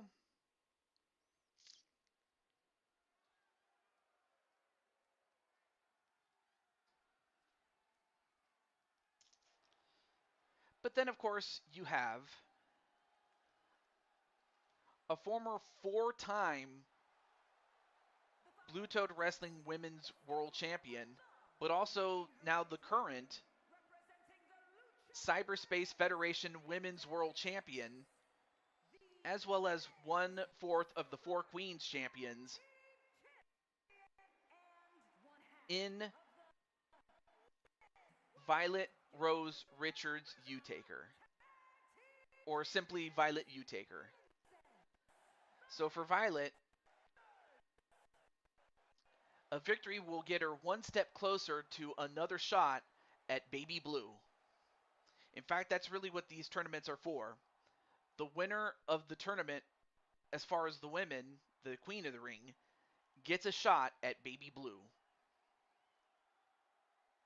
Of course, you have one former world champion in Violet. Well, you have another in Lissa, a 2-time champion.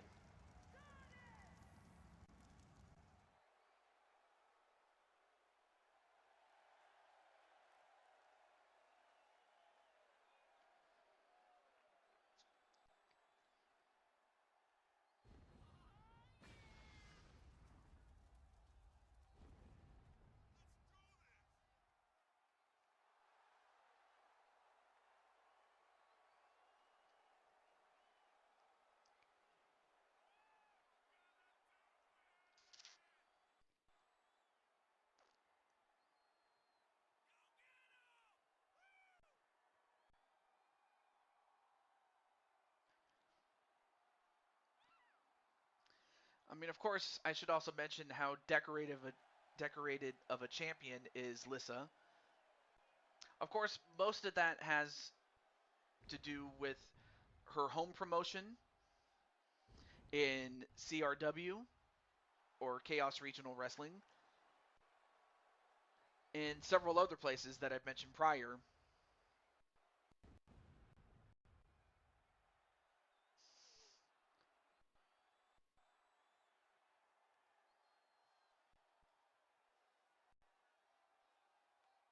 And then, of course, some leg stretching before the match starts.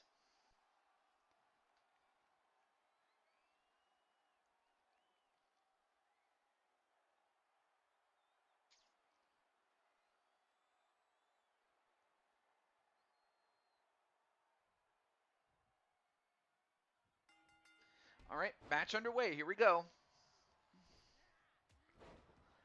And of course, Lissa off to a flying start.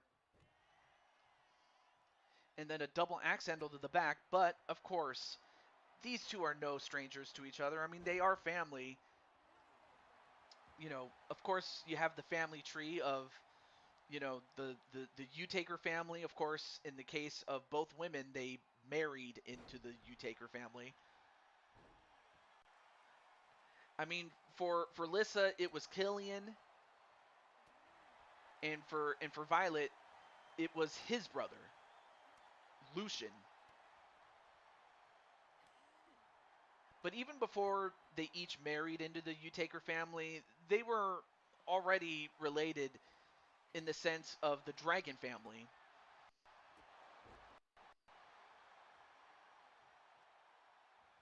And now elbow right to the leg of Violet. And now Violet getting her arm worked on and bent in a way it's not supposed to bend. And then, nice, nice move to get out of the way, and a cloverleaf backbreaker right on the floor, and then thrown right back in. And as much as Violet wants to win, I imagine she wants to win definitively. I don't think she wants to win via a countout, which would otherwise accomplish the same thing. It would give her a victory, but I imagine she wants to win like legitimately. And as that happens, wait. Oh, nice counter into a neckbreaker of her own onto Lissa. Now she pulls Lissa away from the ropes.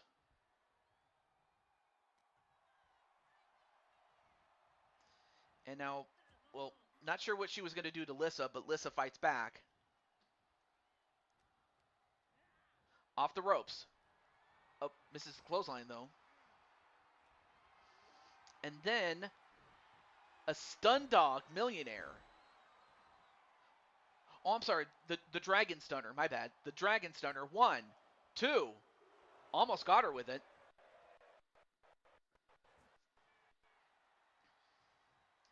And then Lissa looking to get right back up. And then an uppercut, a European uppercut. And then a tornado DDT. Definitely had to have learned that from her uncle AJ, especially with the Texas tornado. Now picks up Lissa.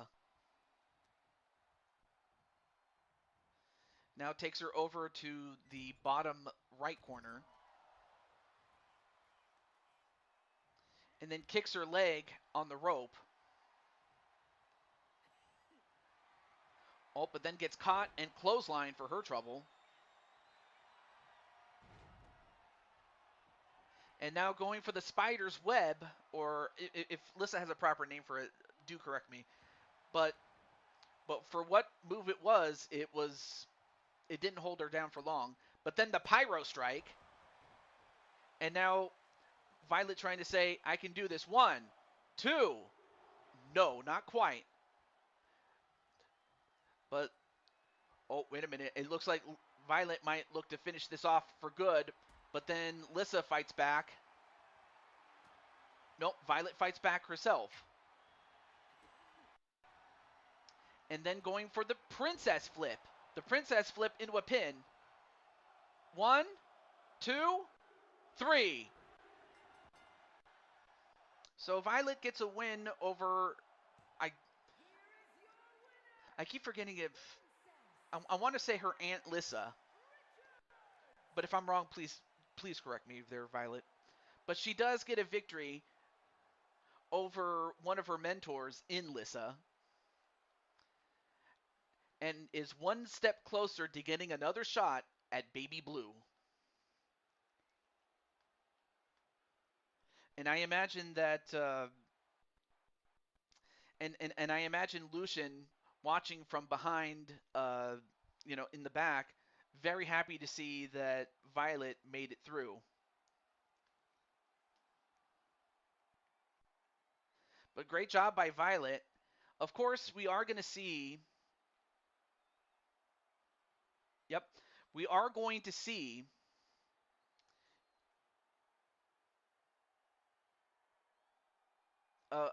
another member of the Utaker family. In fact, we're going to get to see. We have 4 Utakers in a row. We have Violet, we have Paul, we have Andromeda, and Killian.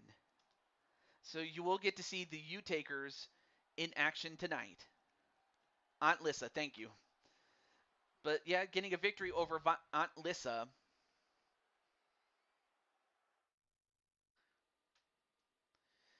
So we go from Violet to Paul Utaker, the oldest of the Utaker sons. Of course, he is really the oldest sibling, or the firstborn, I should say, as he gets to take on Mr. MJ.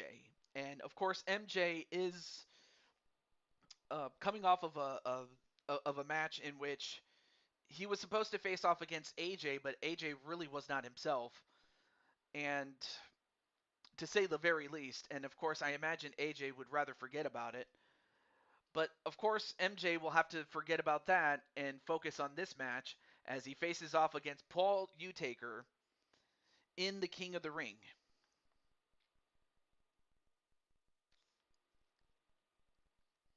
So the real question is, who's going to win? Or better yet, who do people want to win or think will win? Let's find out.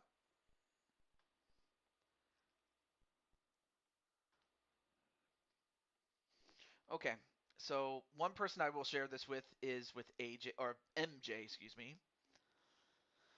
So let me get MJ here. Now I'm not sure if he'll respond, but we'll see.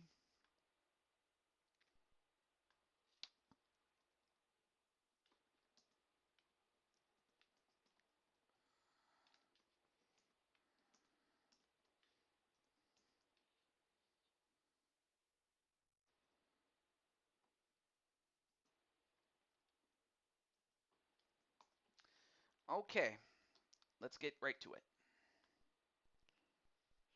But anyway, Violet, you did a great job, and I mean, and even if you had lost, I still would have thought it was a great performance. But no, but no, you did win, and I'm very proud of you. You certainly learned a lot from your aunt, uh, Lissa, and Patty and KK,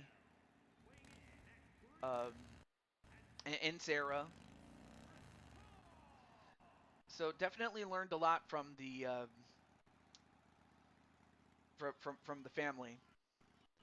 But now we have your oldest brother-in-law, and that man is Paul Utaker. I remember when he first started. You know, I remember when he was a young pup, and of course I had fought his dad many times myself, often losing, but that's just because of how great Mr. Utaker was, and yeah, as great as he was. And of course, I imagine that a good chunk of it definitely rubbed off on Paul, along with his mother, Mrs. Utaker.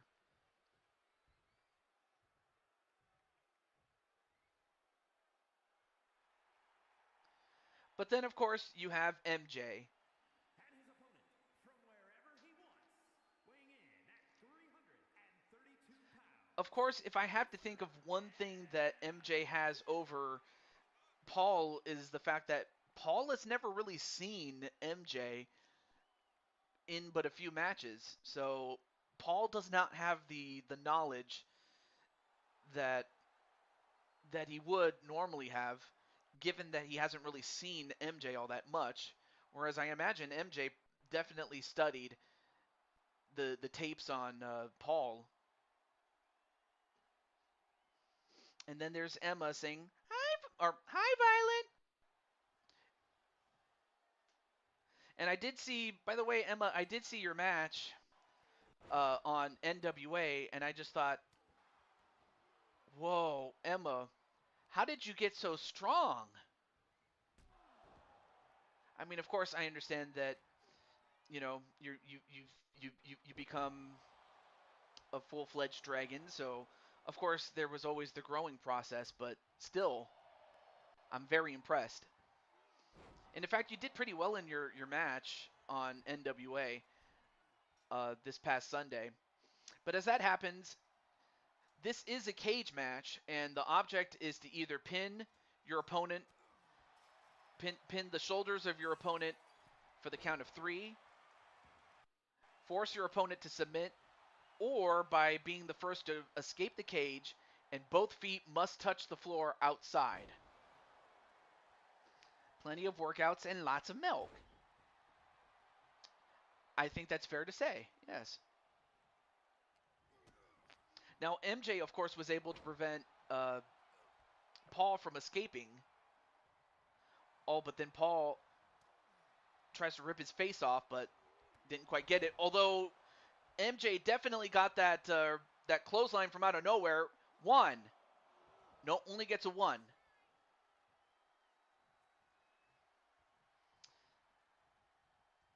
And now MJ looks like he's going to try to walk out the door, but Paul Utaker prevents him from doing that and then clotheslines him on the top rope.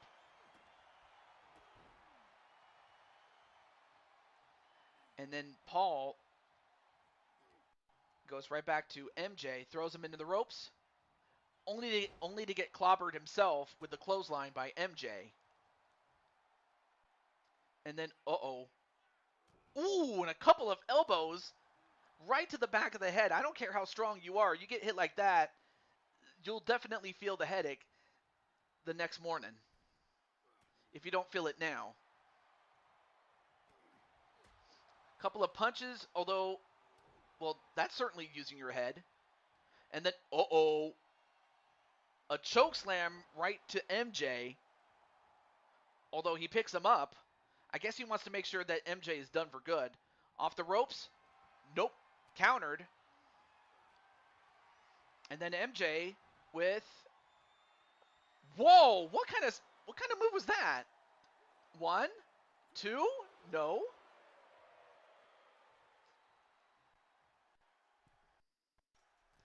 And now it looks like MJ is going to look to escape instead.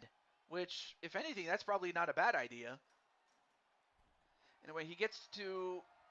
Yep, looks like he's up to the top. Now, can he get out? Of course, Paul Utaker, very tall. Yep, manages to get him before he gets out. And then starts pounding away on the leg and gets him back inside the ring for the moment.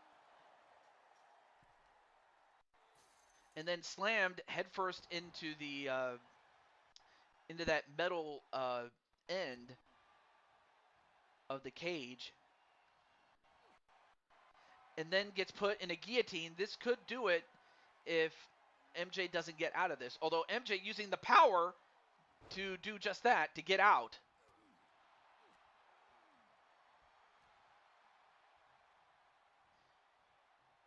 Now sets him up on the ropes. Oh, and then tries to dislocate the arm of Paul Utaker. Now looks to escape again. And now MJ at the top. Can he get out?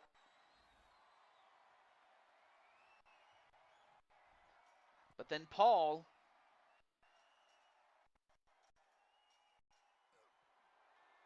Wait a minute. MJ gets on the other side. Now he just has to touch the ground to make it official. And he did it. He did it. MJ finally wins his first ever match. And it came at a critical time because that was a King of the Ring match.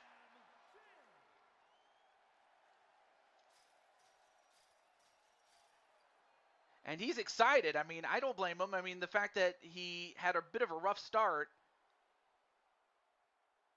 he was able to win.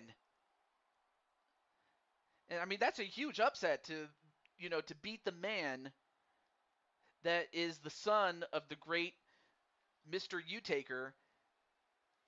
And MJ did it. And for his efforts, MJ will advance to the next round. He will advance to the second round and will face off against Blaze McCoy. So we'll find out how that matchup happens. But until then, we move on to our next. I don't know if anyone has any thoughts on the fact that MJ got his first ever win. and it came at the expense of Paul Utaker.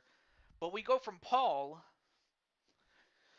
to Andromeda, and of course Andromeda is Violet's tag team partner even before each of them married into the Utaker family. And in Andromeda's case, she married Jack Utaker. And then, of course, you have another married woman in Jen Corso. And, of course, she married Kelly Mavericks. So let me just let Mr. Kelly Mavericks, or rather his owner, know that he's up next.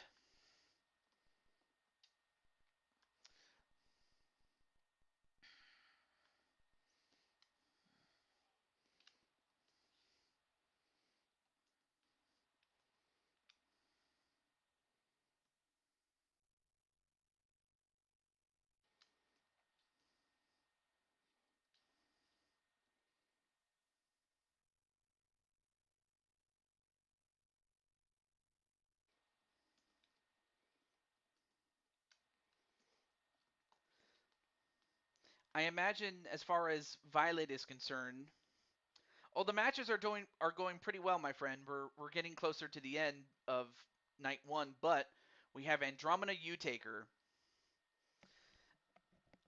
taking on Jen, and I imagine Violet would love to see her tag team partner and longtime friend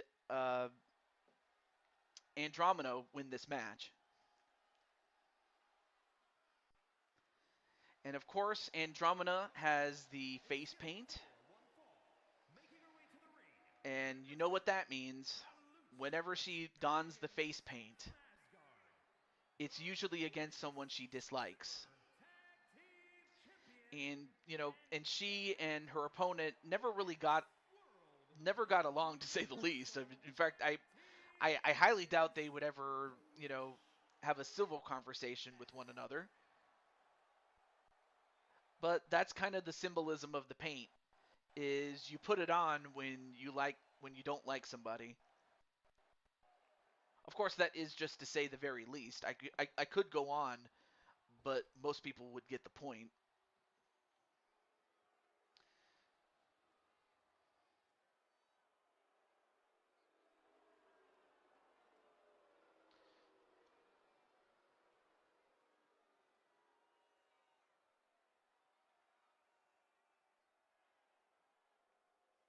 And representing the And then we Excellent have Jen Trios Corso. from Montreal, Quebec, Canada, Jin the Cyborg.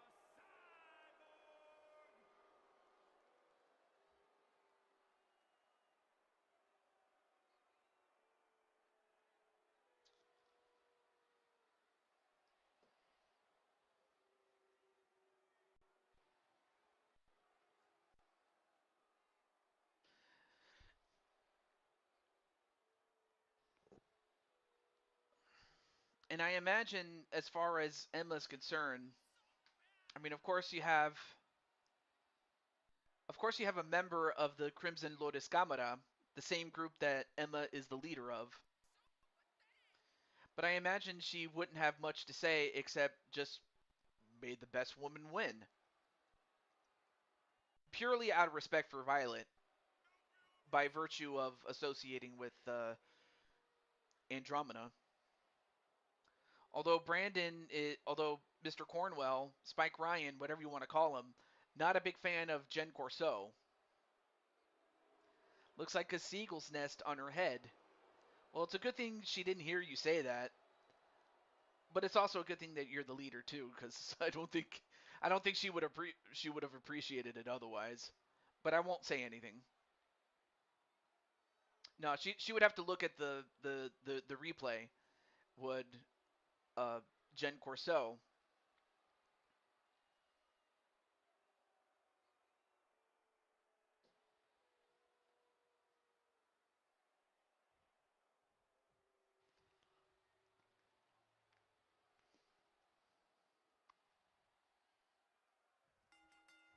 All right, match underway. Here we go.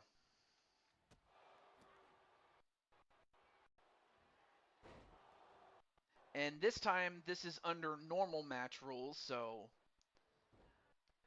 So pinfall submission, or in a very rare instance, a countout. I mean, speaking of seagulls, I do remember this one group called A Flock of Seagulls. Now, of course, I'm not the biggest fan of that group, but I have heard of them. And the Rasa kick, she hits the Rasa kick onto Andromeda, but knows full well that it's going to take more than just one to put down Andromeda.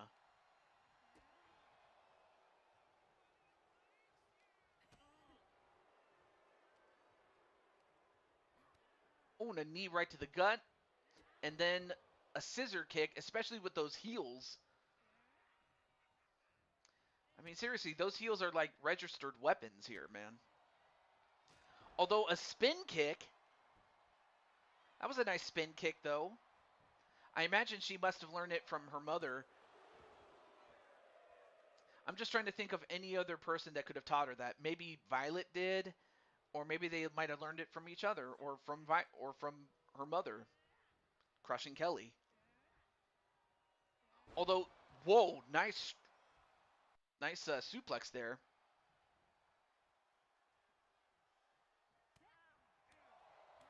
Just one song? Oh, okay. I mean, not to downplay the Flock of Seagulls, but it's just, outside of their era, it's like it's kind of hard to recommend them, if only because, well, it's not like they were bad or anything. It was just the fact that, well, that they're pretty much a product of their own time, really. You could probably say the same thing about Depeche Mode or Duran Duran or Aha. But on the other hand, you could probably say the same thing about Led Zeppelin in the 70s, or the Beatles in the 60s, really. However, those bands that I just mentioned, whoa, went for the Rasa kick again, but well scouted by Andromeda, though. Oh, and then I didn't see what she did. I think that was the Judas effect, which is that spinning back elbow, and it almost got her the win right there.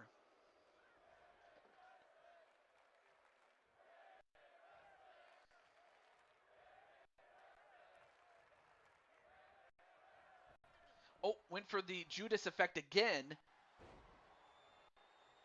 but didn't quite get all of it, though. But instead, Jen using those kicks, and then a knee right to the arm.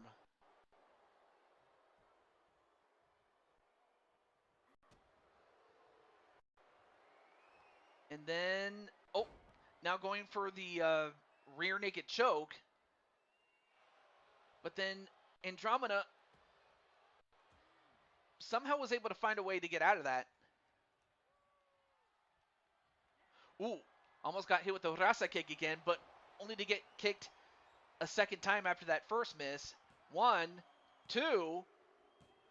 I mean, she was able to avoid it the first time, but got hit the second time. Kind of the same way of what happened to Kenta Kobashi. Like, he avoided a clothesline from Stan Hansen, but did not expect for Stan to recalibrate and then throw another one, which he hits on, which he ended up hitting on Kabashi, and that knocked him out. Much in the same way with what happened in that sequence with Jen Corso, and I imagine Violet's not going to be too happy with that. Although one person that is going to be happy is Kelly Mavericks and our boy Triple Beat. And as that happens, Jen Corso will advance into the Queen of the Ring and will be one step closer to getting a shot at Baby Blue. And unfortunately for Andromeda, it comes at her expense.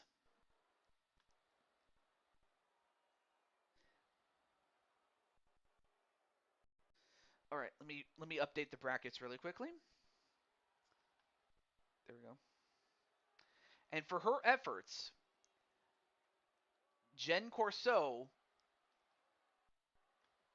in the second round is going to fight Violet Utaker. So that means that if Andromeda had won, we would have seen the battle of the Starlight Crusaders, but instead, it's going to be Violet facing off against Jen. So Violet will have an opportunity to get revenge herself. But for now, Jen Corso advances into the Queen of the Ring, and it's great to see you there, Mr. Triple Beat, and I hope everything's going well there in Triple Beat Land. So we go from Andromeda Utaker to our main event for tonight, given that we are strapped for time. So we have our seventh match, and of course the other matches will take place on night 2 on Sunday night. So that much I will tell you. So as mentioned before, our main event right now is going to be we go from one Utaker to another, and that's Killian Utaker taking on Space Ghost. Although, of course, Brandon Cornwell was not too happy with Jen winning.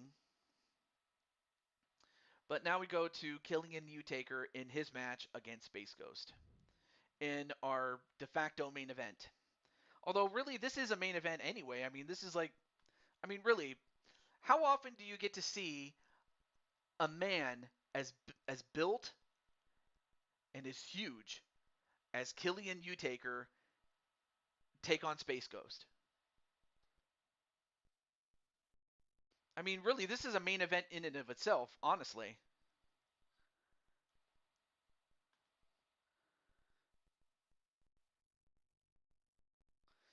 Okay, so without any further ado, let me let Mr. Space Ghost himself know. Yes, we do have a guy by the name of Ultimate Space Ghost. So yes, Ultimate Space Ghost is the guy that uh, I ended up getting a character for, and it was easy because, well, his gimmick is that of Space Ghost, of course.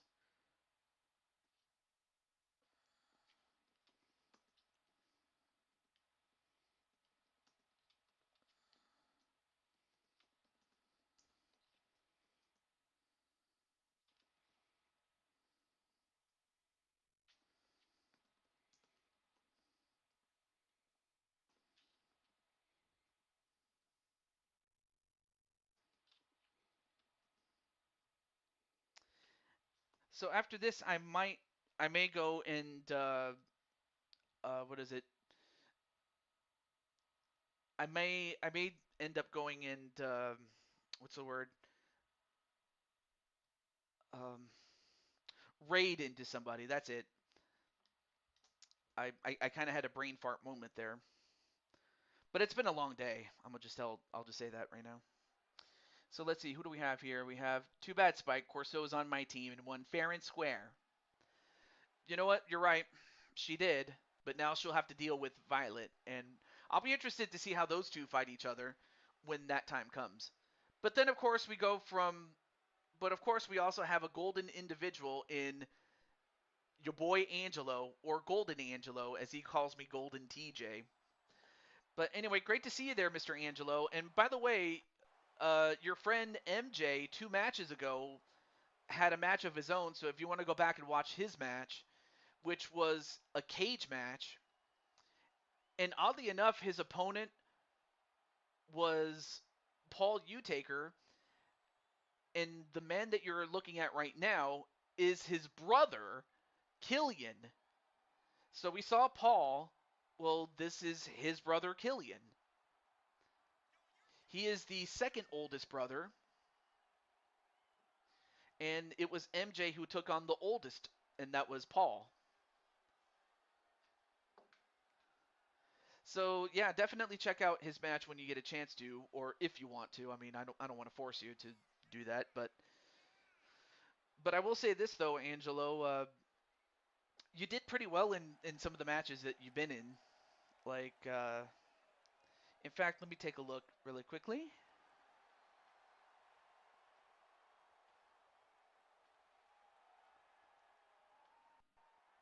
And as a matter of fact, you actually had a match. the last time I did Blue Toad Wrestling, or BTW, and it was against Sly Cooper. And I don't know if you want me to spoil the match result of that, but if you want me to, I will, but if not, I won't. You'll check it out? All right, cool. But also, you guys can check out our boy Angelo, and you know what? Let me do this really quickly. Um, okay, here we go. Let me do this.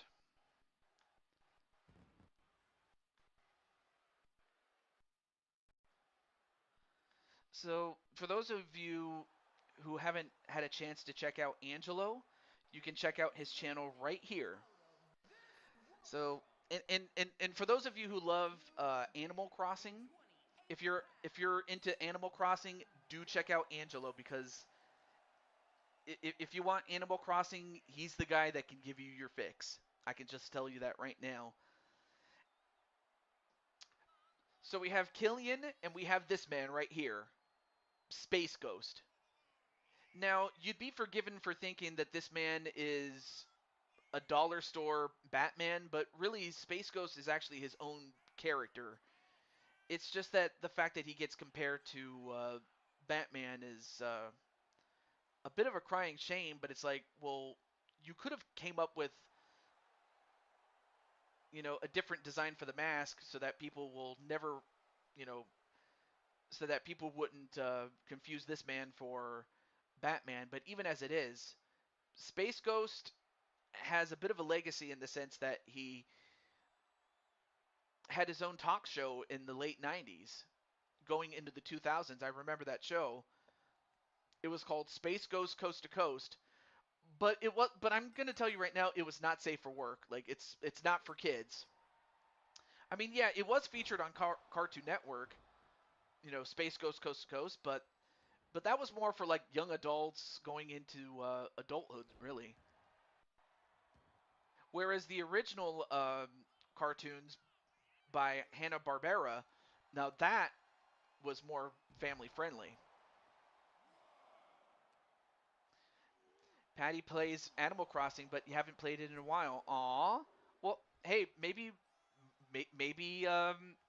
if you can get the newest game, then of course you can follow along with Angelo, or Angelo can give you some items, and in turn maybe even provide some items for him, and kind of like that community that you do with certain other games. But it's a lot of fun in a community type of way, and you get to meet all kinds of animals. Like you get to meet a raccoon, you get to meet um, what is it? Yeah, a raccoon, but of course not a gray one, but rather um, what is it? Raccoons with not purple. Raccoons with brown fur. So there's other characters like that. There's also some dogs, some cats, or one particular one that was a unicorn. And of course, Angelo, you know which one I'm talking about. And as that happens, I mean, I was so busy talking about Animal Crossing, I forgot to talk about this match right now, as Space Ghost is taking it right to Killian. And of course, these two have never fought each other before, so of course Killian would not know how to deal with Space Ghost. But of course, Killian is not to be trifled with, and I think Killian might just get his second win right now. And hello to Hassan Terrell. I'm doing pretty well. Let me take a look here. I think I've seen you before, but I'm not sure. Wait, one? No, kick out. Hmm. Okay. All right. But it is good to see you. Although I'm not sure why you would ask me how I'm feeling, given that this is the first time. But no, I'm doing pretty well. If you know, not a big deal, but no, I'm doing pretty well. I'm doing pretty well. And now going for the leg sweep into a pin combination. 1, 2. Ooh, almost got Space Ghost right there.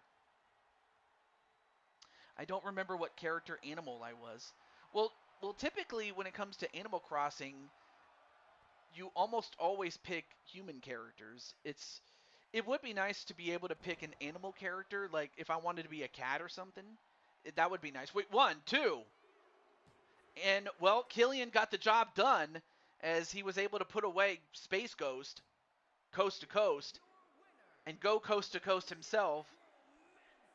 Well, I'm certain that Lissa's going to be very happy that her man, her husband, Killian, got the job done. And also, hello to Riley. How you doing, man? And you know what? Thankfully we're doing good time. But first and foremost, let me update the tournament bracket here, as Killian does get the 3 count against Space Ghost, and for his efforts, he gets to face off against Captain Danger. And oddly enough, he's the only U-Taker among the men that made it to the second round. But on the other hand, it just goes to show the caliber of opponents that each of the U-Taker men had to go through. I mean, Lucian lost to Switch Gaming, and then the other guy, well, I guess it's not much of a spoiler. I mean, well, but then Paul Utaker ended up losing in a very close match against Mr. MJ. But Killian got the job done. Also, hello to Amanda Rose. And by the way, Tammy, you actually had a match early in the show. In fact, it was the first match of the show. But anyway, so that concludes the official night 1 of the show. So without any further ado, let me exit, and then and you know what? I'm feeling generous today. I'm feeling very generous. And you know what? Since we do have some good time, like if of course if it was more closer to the top of the hour, I probably would have been like, nah, let's just stop and then and then save it for another time. But I do have time to do another match, but only one more match. And I think, uh, Angela, if you're still here, let me know. And same thing with Riley. The famous Riley is here.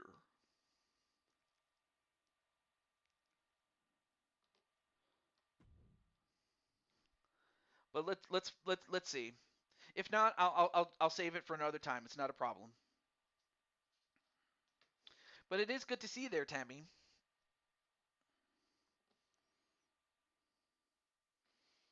And of course, Tammy has her own show. I'll I'll share the link to Miss Amanda Rose or Tammy's show, or her channel rather. I'm feeling generous today. So whether you call her Amanda Rose or Tammy, there's her channel.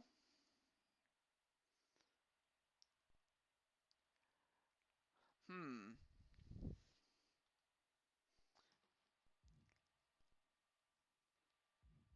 Okay. Let me do this. Let me go to. I fell asleep. Time I got home from work. Hmm. In some way, I kind of understand where you're going from with that, because for me, it's been a long day, or at least it felt like that. But yes,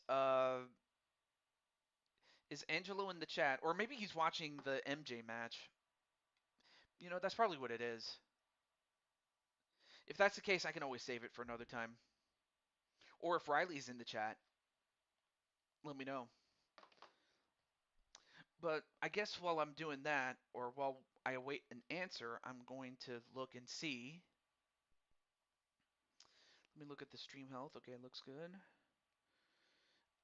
And okay, thankfully that's it for the King of the Ring matches, so I don't need to look at it again. But let me see who's still alive. Let's see. We have my buddy Rob Gamer. And then I see AJ. AJ's still going. And then Griffin Gamer's still going. Who's whose match?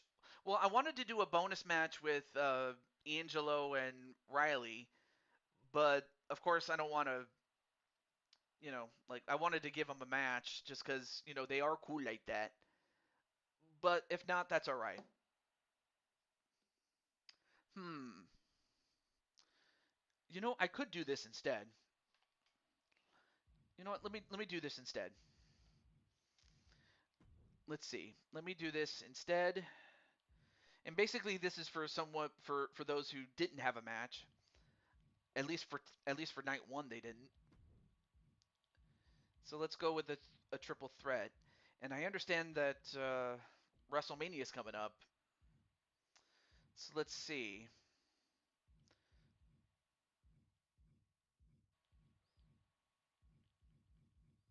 Let's go to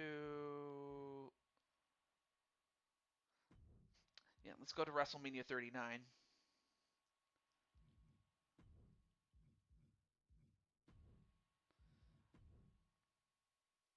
All right, so I'm going to work on this match here.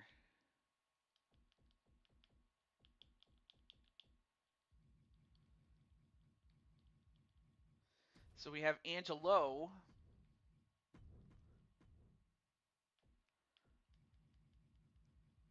And then I'll put Spike Ryan in there. And then I'm not sure if Riley's still here. I guess Riley must have left. But yeah, let me. Yep, let me put Riley in there. And yep. All right, let me make sure everything else looks good. All right, cool.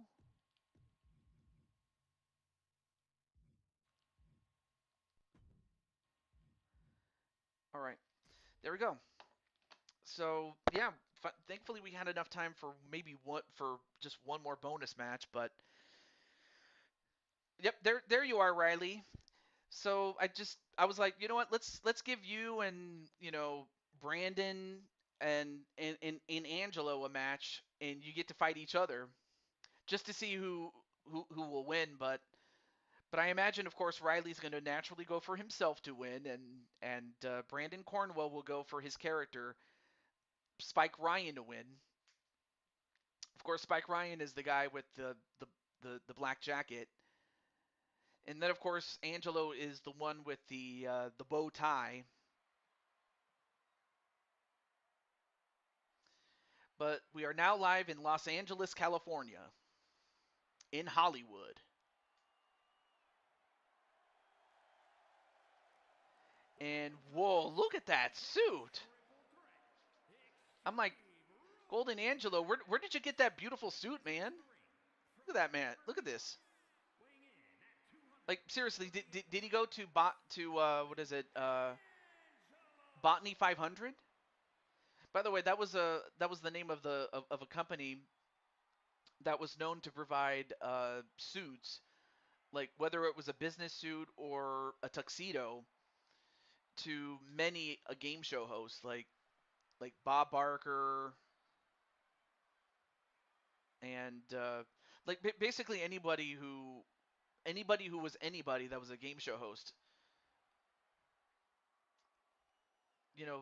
Like I would say four out of five hosts had Botany as the provider of the suits.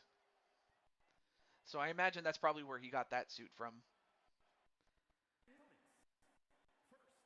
Of course, then you have Spike Ryan, who has a different outfit. He's got a jacket, but it's a leather jacket.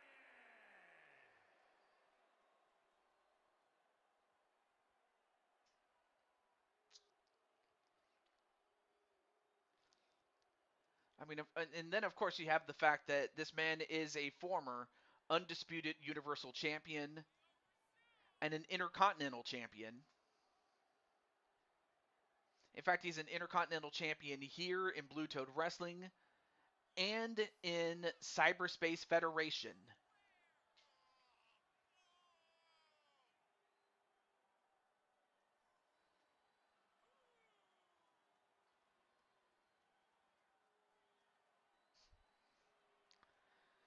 So there you see Spike Ryan, though.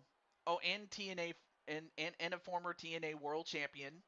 Of course, I haven't brought that championship back, but that was just because the championship itself was kind of, well, a bit off. Like, how do I put this? There were out of character. There were a lot of glitches on that championship, which just it sucked though. It really did. But then we go from Spike Ryan to the man in green because, well, that is his color. Look at him. And now he's got look he's got that metal pipe. I don't know why Riley still has a pipe.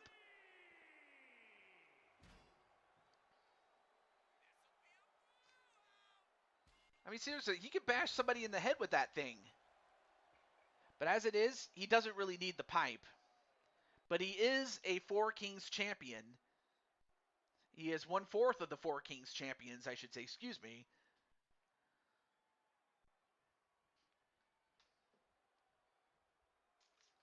But anyway, final match of the night, and if anything, this is actually a more fitting main event. If I'm being perfectly honest with you. Match underway. Here we go. And these three have never fought each other, at least either one-on-one or, in this case, in a three-person match. Of course, Golden Angelo doing a pretty good job, but then ended up getting a switchblade to him.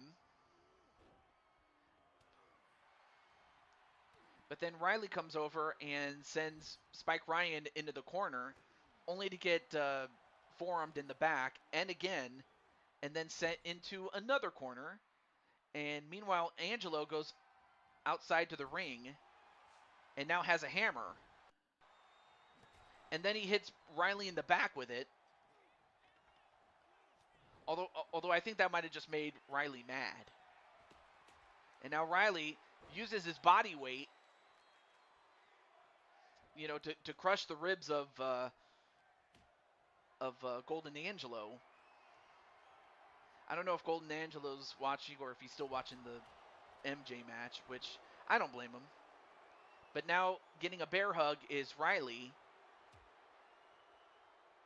Riley trying to fight off Spike Ryan, and he does. I'm surprised Spike Ryan was able to pick him up. I mean, Riley weighs... I mean, Riley's like 380 pounds. But then only to get hit with the golden punch. One? Nope, only gets a 1 count. Does Angelo. And then a drop kick onto Spike Ryan. And then kicked in the face to Spike Ryan. And then a leg drop facebuster onto Angelo. Then turns his attention to Spike Ryan. And drops him headfirst on the top turnbuckle. And as that happens, Angelo brings in a table, a wooden table. And then a jumping knee right to his face and a pin onto Riley. 1. Kick out by Riley.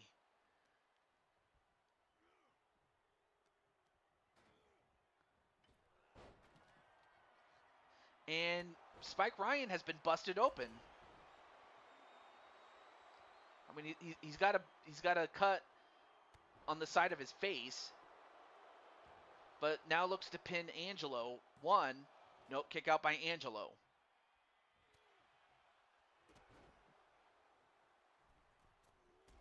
Then a drop kick. Then slams the arm.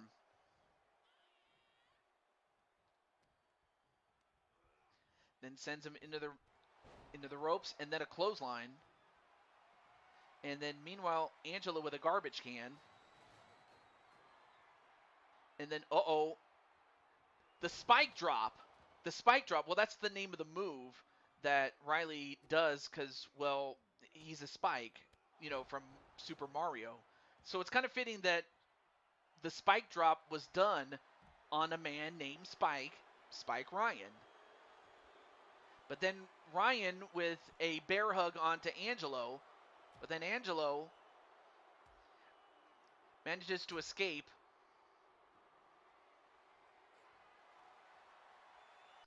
And as that happens, Riley has a chair in his hand, only to get the golden punch right to his face and then a pin. 1, 2. No, kick out by Riley.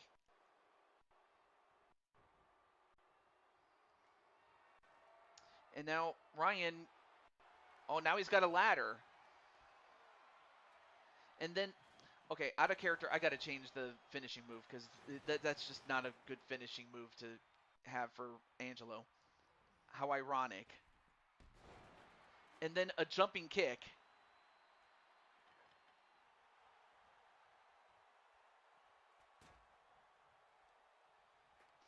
Also, let me make sure that the...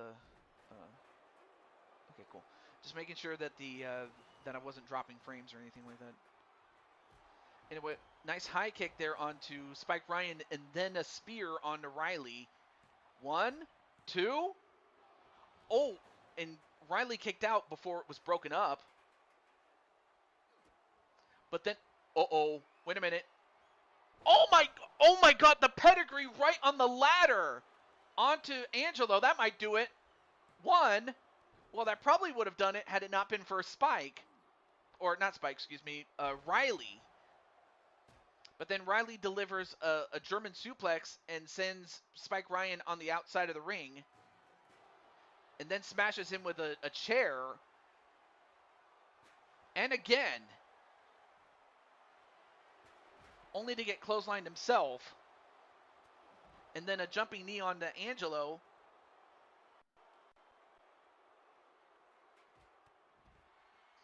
Anyway, nice jumping elbow onto Riley by Angelo. But of course, in order to win the match, you got to do it in the ring. And now Riley sends him back in the ring, does Riley to Angelo. In RSW, where you won the RSW Championship. Oh, well, that's awesome. Hey, I'm happy that you won the big one in another company. That should only boost your confidence, my friend. I'm happy that you won, my friend. Spike. And then smashed with that kendo stick was Riley. And now Angelo, well, he had the steps, but left himself open to get hit in the back with that kendo stick on your third attempt. Well, hey, you know, third time's the charm, my friend.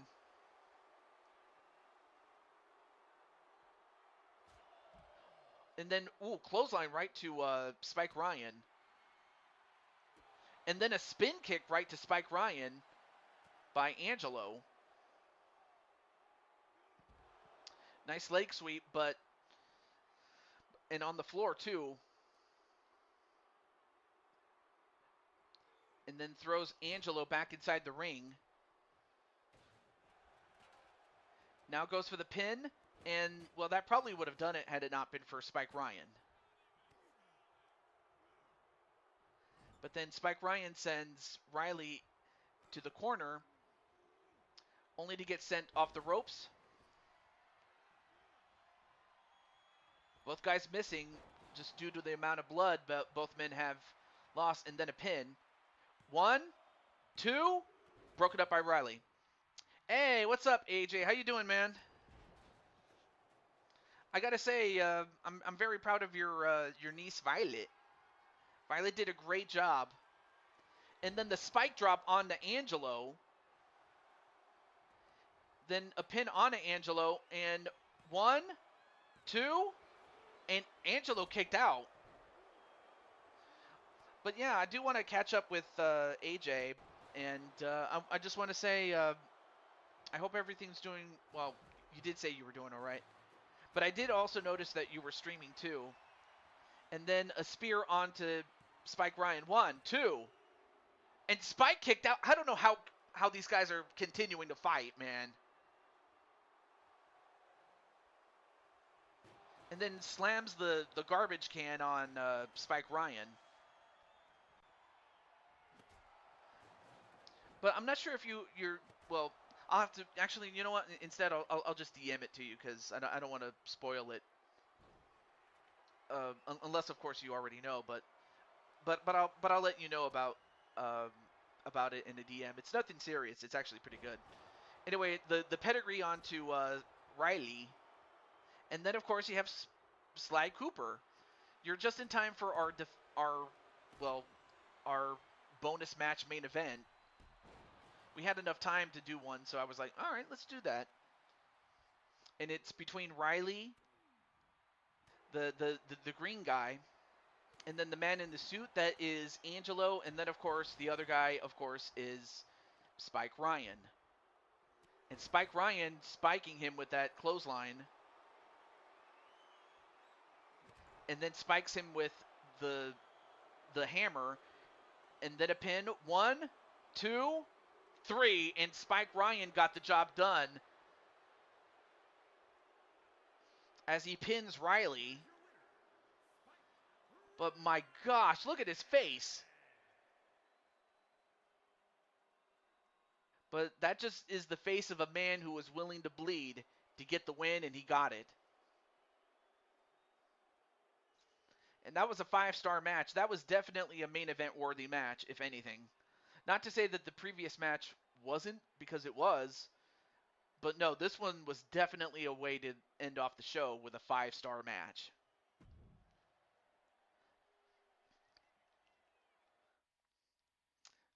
Yeah, and well, there were times I thought that, Riley had it won. There were times I thought Angelo had it won, but it was Spike Ryan who got the job done.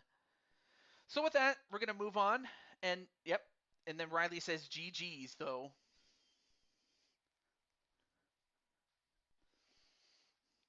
Of course, much like James Bond, Riley will return.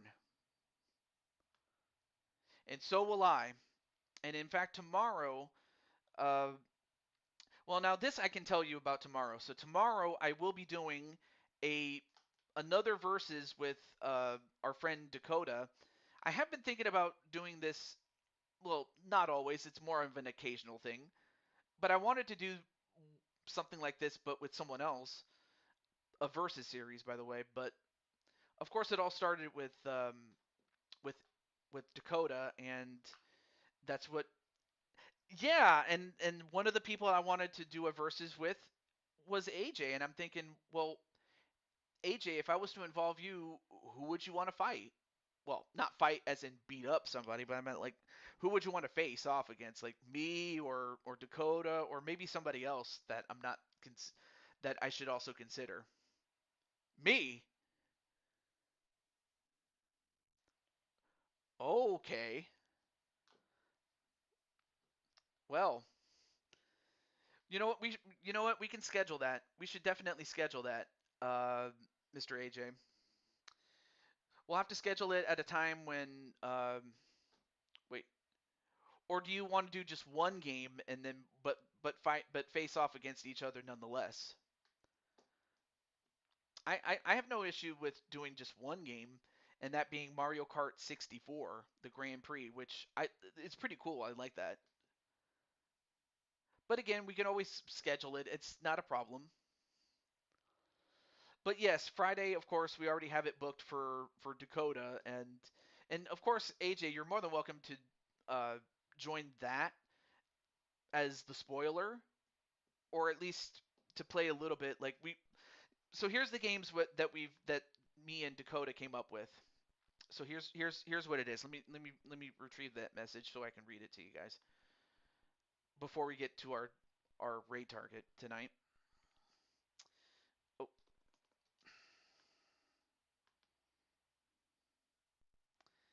and where's it?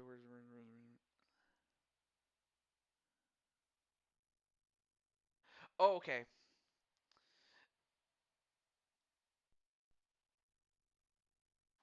Okay, so one of the games is Super Mario Party 1, and then I forgot what the other ones were. It was oh,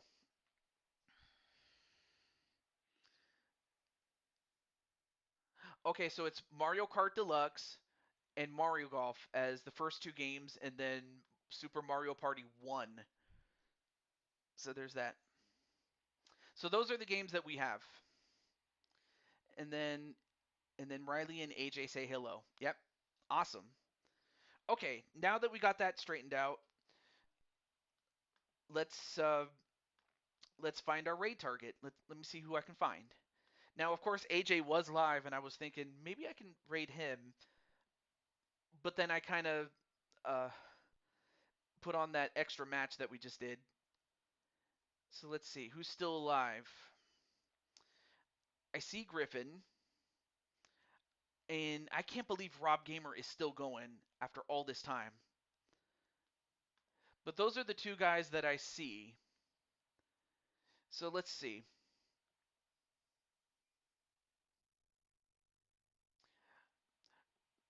So the dragon has been slayed. That's awesome.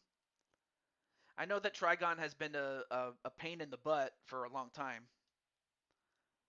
Thank you so much, Patty. I appreciate that. So I guess the better question is, who should I raid? A very simple question, but I will. But these are two people that are definitely worthy of being raided, or who shall re-raid, I should say. Excuse me. This isn't just me.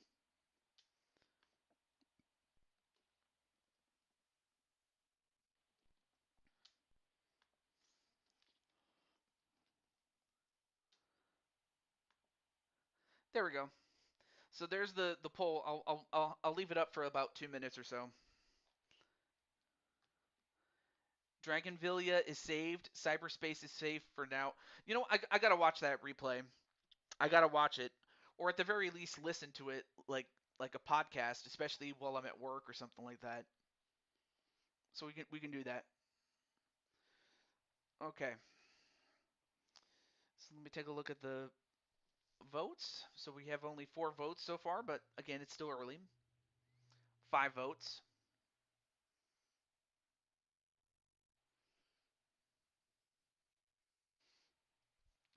But I want to, but of course, I want to thank those who came in for tonight, and even though it wasn't a long card and it wasn't for a long time, I was like, you know what, it's better than it better this than no show at all. So I wanted to do that. But but I will say this though, congratulations to AJ on slaying the dragon. Notice Trigon. So I wanted to at least give AJ some kudos and yes, we should definitely plan out the verses. A time for me and a time for him.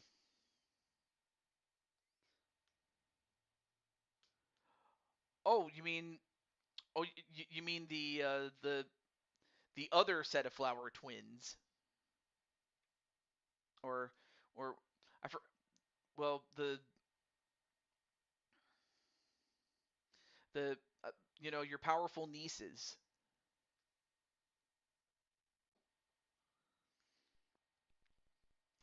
But it was Violet who did save you there, AJ, from what happened there. Looks like Griffin. Wow. That practically ends the poll right there. And plus, even if that wasn't the case, Rob still would have won. So I'm gonna rate him indeed. So let me get you his link, and we will get to it right now. So let me get him right now.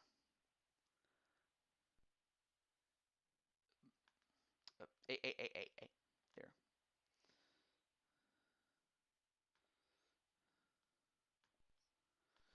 Okay. I'm trying to copy the URL, please. Thank you. Okay. But yes, cheers for Violet and Vera.